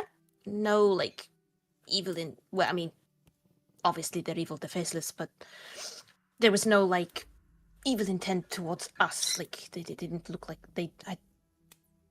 we're probably good for now, but, yeah, the whole city is corrupted. What the fuck do we do now? I don't know. I guess the tunnels? But that doesn't sound like a good idea. They're definitely... Or if it's swarming with them. It probably is. I imagine those up there in the circle, they're probably the front, you know, like any good bad organization. You have like something to look normal, and then it disguises what's going on in the background. So I imagine they're working from the tunnels. And I have a feeling that all of those druids that met their end probably weren't accidents. Sorry, Xandor, what was... Sorry, yeah. Yeah. So, like, Jester, some druids do you think are under control? Oh, you mean like with the dust thing that they do? Oh, don't know. You think It didn't seem like Timber. He just seemed to be like he thinks that guy just his druids. all He seemed druids? legit. They were acting weird. The Myconids were acting weird. They left, didn't the girls say? They said not that there. they just stopped. They've remained underground. They've just stopped going to the stalls. They're probably under Acting control. Then, weird. I would say. They're under Yeah. control. Basically means we have to tread carefully. And I also have a feeling that with casinos in a place full of nature, be how they're recruiting. What do you mean, like getting people in debt and then be like, yeah, you can pay off your debt if you do the thing for us, kind of thing, like blackmail? That makes sense. Possibly. Oh, I wonder if there's any underground in this city. I should probably. Oh, but what if I'm contacting them and the underground are also under control? I could try and meet with someone from the underground, see and then Potentially look at them and see if they are who they say they are. I potentially wouldn't. I think we're on our own on this one. Yeah, Vienna looks to and I want some advice from Brass. Okay, I can message him. Tell him the situation, that all of the Archdruids are faceless. They do not suspect us at this moment. I'd appreciate some advice if he has it. Okay. You watch as he casts a spell. Barras. High circle, all faceless. Big trouble. Need advice. Please contact us back. Also, how you and Alvina Worthington doing? Any action yet? Giggity giggity. Also, we said they don't suspect us. That's not what we said. We said we're fine and nobody suspects us. And you're like, big trouble. So you've made it sound like our situation is way worse than it actually is. Like, and then you're asking him about his girlfriend. About details. 5 minutes later, a small... If I'm burning 3rd level spells, I'm just like, for fuck's sake. Sandal, a small mote appears out of your pocket and comes floating out and then forms into a astral projection of Ragnar. And you realize at some point Ragnar has slipped a tracking thing on you to use as a conduit for this spell. As Ragnar appears your old age, man. So, I got the message. Obviously, Barassis are all intercepted by me. I have fed it to him. I don't know how he's doing with Alvina but hopefully they're getting not giggity, but at least close. Anyway, they're all faceless. What? Yes. This is Wait. troubling. We kept subtle. There is no threat to us at the moment. They do not suspect us as far as we're concerned. We have kept to our word, but I have no idea how to step further than this without causing too much trouble. Fill me in. I've got about 30 minutes of this spell. Give So me yeah, as much detail with that, as you can. Fiona basically relays The everything. tunnels, all that shit. Yeah. Ragnar listens, and you see him sort of occasionally. He turns and talks to someone in a way that you can't hear. He's obviously talking with Barras at the same time, and listening to things Barras says, and he goes, "We advise try and look into the tunnels. If the Circle of Spores druids are there, leave. Don't push. If they are not there, see what you can find out, see where they've gone. Because if they were all faceless, it might link to where they're going to set up the ritual. All right. No better group to go and set up for a ritual than a group that will not be missed." Thank you for your advice. It's not a problem. I wish we could do more, but as you said, we need to keep this subtle. Guidance was what I needed on that. Well, if you need more guidance, just a message and I will astral project from Xandal's pocket again. Although please tell him to stop keeping toffees in there. They're getting stuck on the sigil. Yeah. You're asking Xandal to not Like have breakfast. snacks? He's a halfling, that's all they do. I'm asking him to just not keep toffees in there. Anything else would be fine. I don't like having to astral project through I'm surprised caramel. the astral projection didn't come out covered in soot and oil. And then the astral projection shrinks, fades, and the mote returns to Xandal's pocket. Do you think we should be doing this at night? during the day? I mean, I don't know. The city's quite lively at night. Why don't we meet with our little friends? They said they probably know secret entrances to the tunnels out of sight. Yes, I'm wondering if we go now or whether we wait on it. I mean, how prepared are you all? It goes. Prepared if we could be. So, in case we're being watched, why don't we go out? Look like we're going out on the town. Go into a busy casino. Sneak out back. We could give it a try. Like, if we lose them in a casino. I reckon if the underground are going to be anywhere, they'll be working out of the casino. So, might want to be careful. Yeah. Or maybe not a casino, maybe a restaurant or a theatre or a music bar. Somewhere where there's the lots casino's of people. fine. Yeah, because that's the only sound I have prepared. So, you only told me one thing. But then we just look like we've had our meeting, we've had a bit of a rest. Now we're going out to enjoy what the tourist town has to offer. Then they just lose sight of us.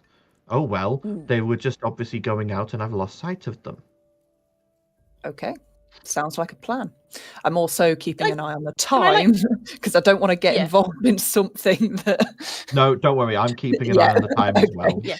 Can I periodically use True Sight just to look for? Because I would I be able to detect scrying with True Sight? Is that a thing? Would I see the eye? You would have to make a perception check to see it. Yeah, but what I'm saying is I'll have it up and I'll be looking around. So with your passive perception, I'll keep you aware if that does happen. Because that's 21 anyway. But so heading out, you start moving through the streets and you eventually look around, and there's a number of casinos to go in, but you are probably looking for the biggest and the busiest. And eventually you find it, and it is listed as the Gold Mine. And it is this large, opulent, white building with gold filigree all over it. And inside you can see a number of tables of dice games, card games. There's even a few artificer-made machines that look to be some kind of almost like slot machines, but obviously arcane powered. And doing everything in my power not to go. But you see this, and there's also a bar. There's a cabaret stage going on, and the place is heaving with people. Yep, this looks like our place. Some point as well, I'd have turned my smith's tools into a herbalism kit. Okay. Yep. Just so that I'm not sat there with smith's tools attached to my belt to draw attention. Mm-hmm. So, heading into this place, you can see, like I say, there are hundreds of different games on offer. Well, maybe not hundreds, but hundreds of tables of games on offer. And crowds of people around them cheering or booing as they win or lose. There's people sat everywhere. There's lights going off. There's noise. It's disorientating, to say the least. That's right. So basically, Vienna will kind of make it look like she's joining in with the cheering and just trying to act a little bit natural. So if there is anyone watching them, it looks normal. Yeah. Tanya, you've not spotted any scrying orbs. Doesn't look like you're being scryed on at all. You did spot a few animals that look like they may have been tailing you, but they have obviously not wanted to enter the casino.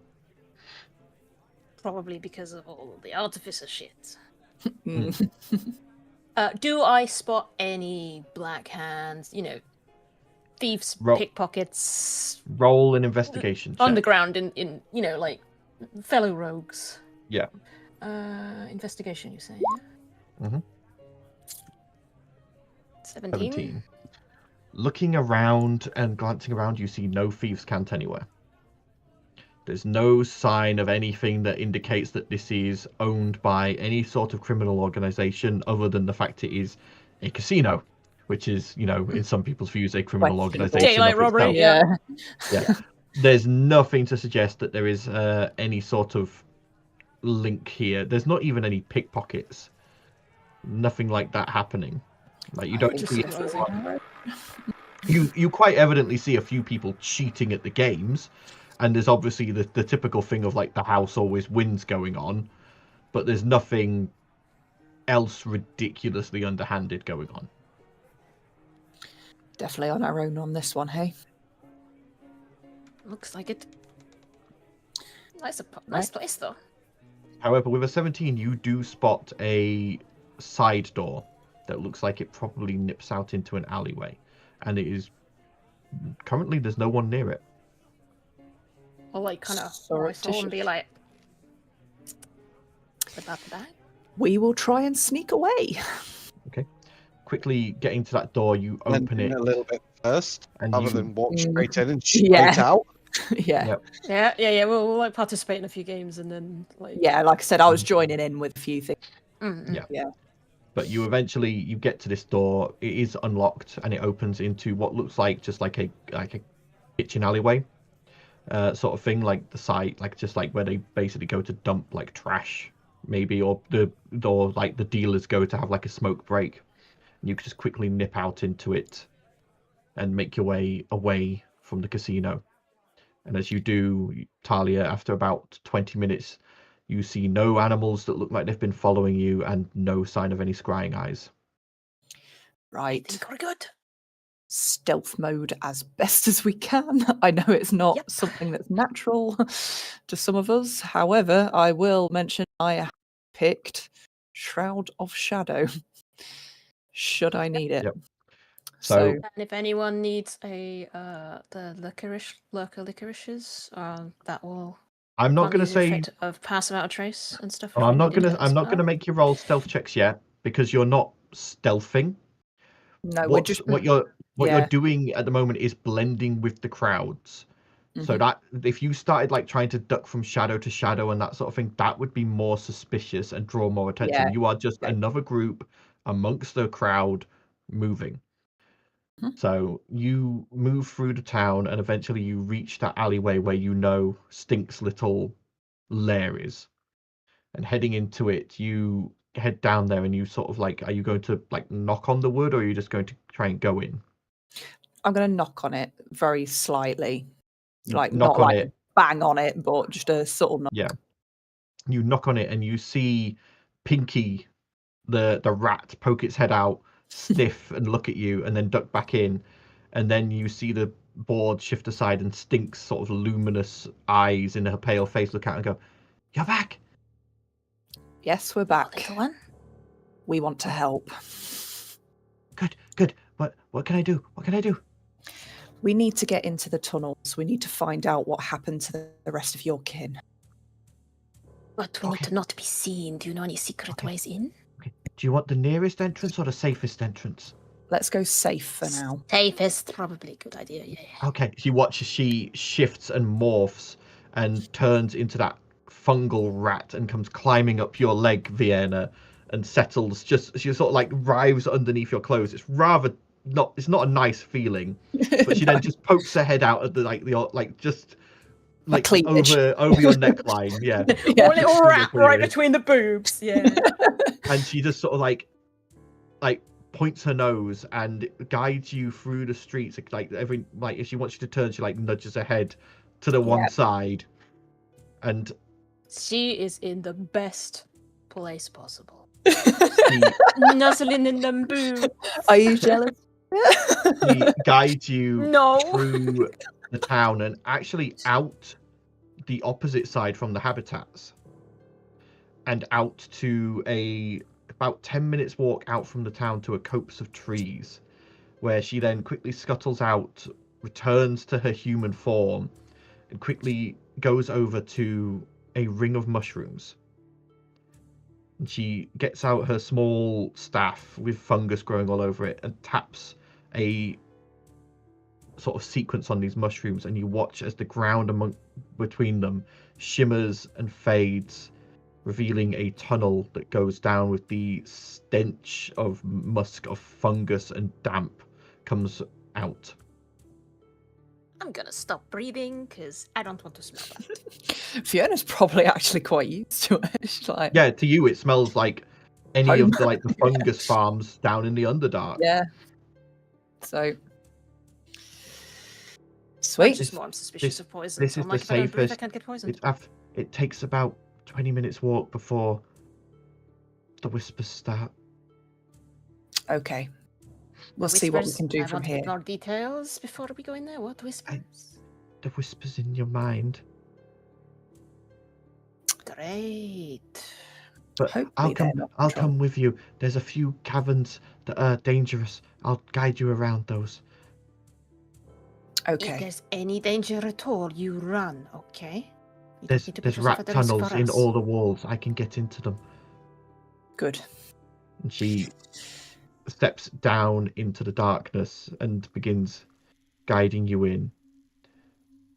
You walk through these tunnels with the occasional patch of bioluminescent fungi. You see mushrooms and molds of all kind growing across the walls. There is a small channel of trickling water at your feet. Occasionally the tunnels get wider or bigger, looking like they've been not hewn by hand, but tunneled by claw and paw.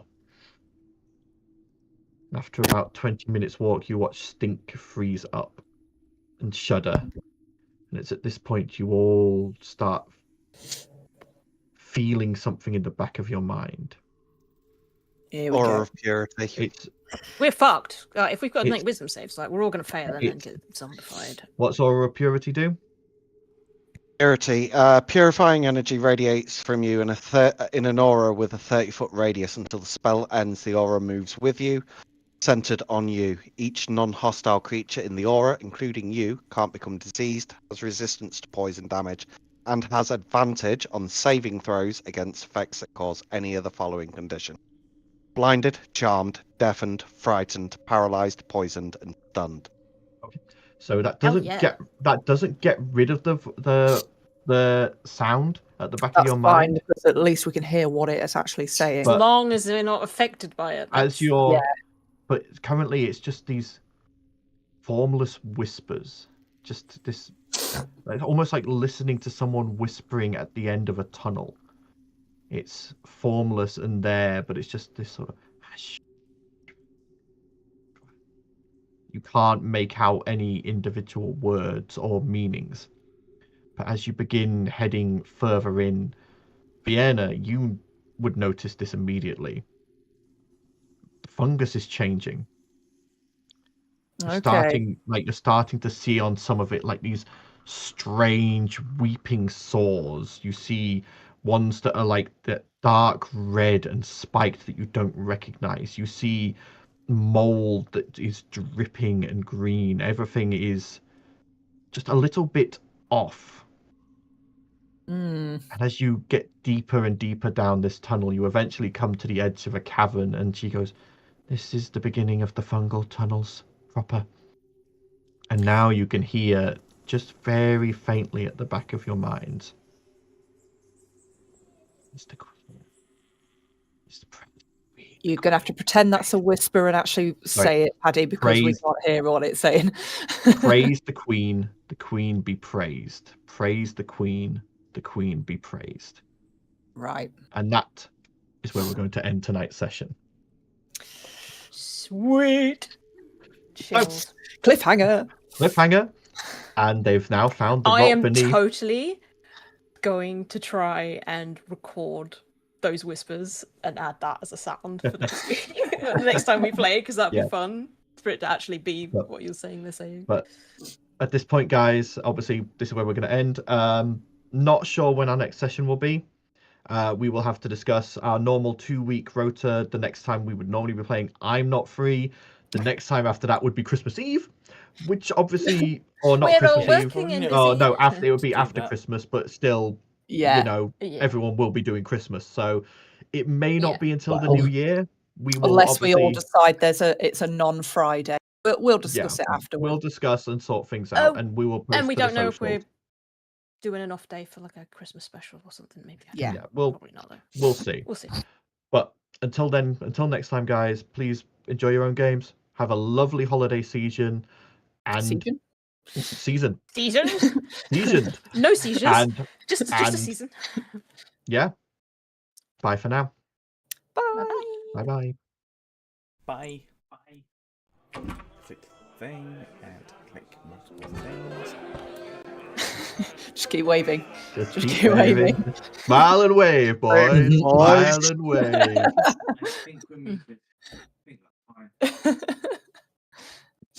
Ah, But work. Yeah. It says thanks for watching on the YouTube, so I think it's done.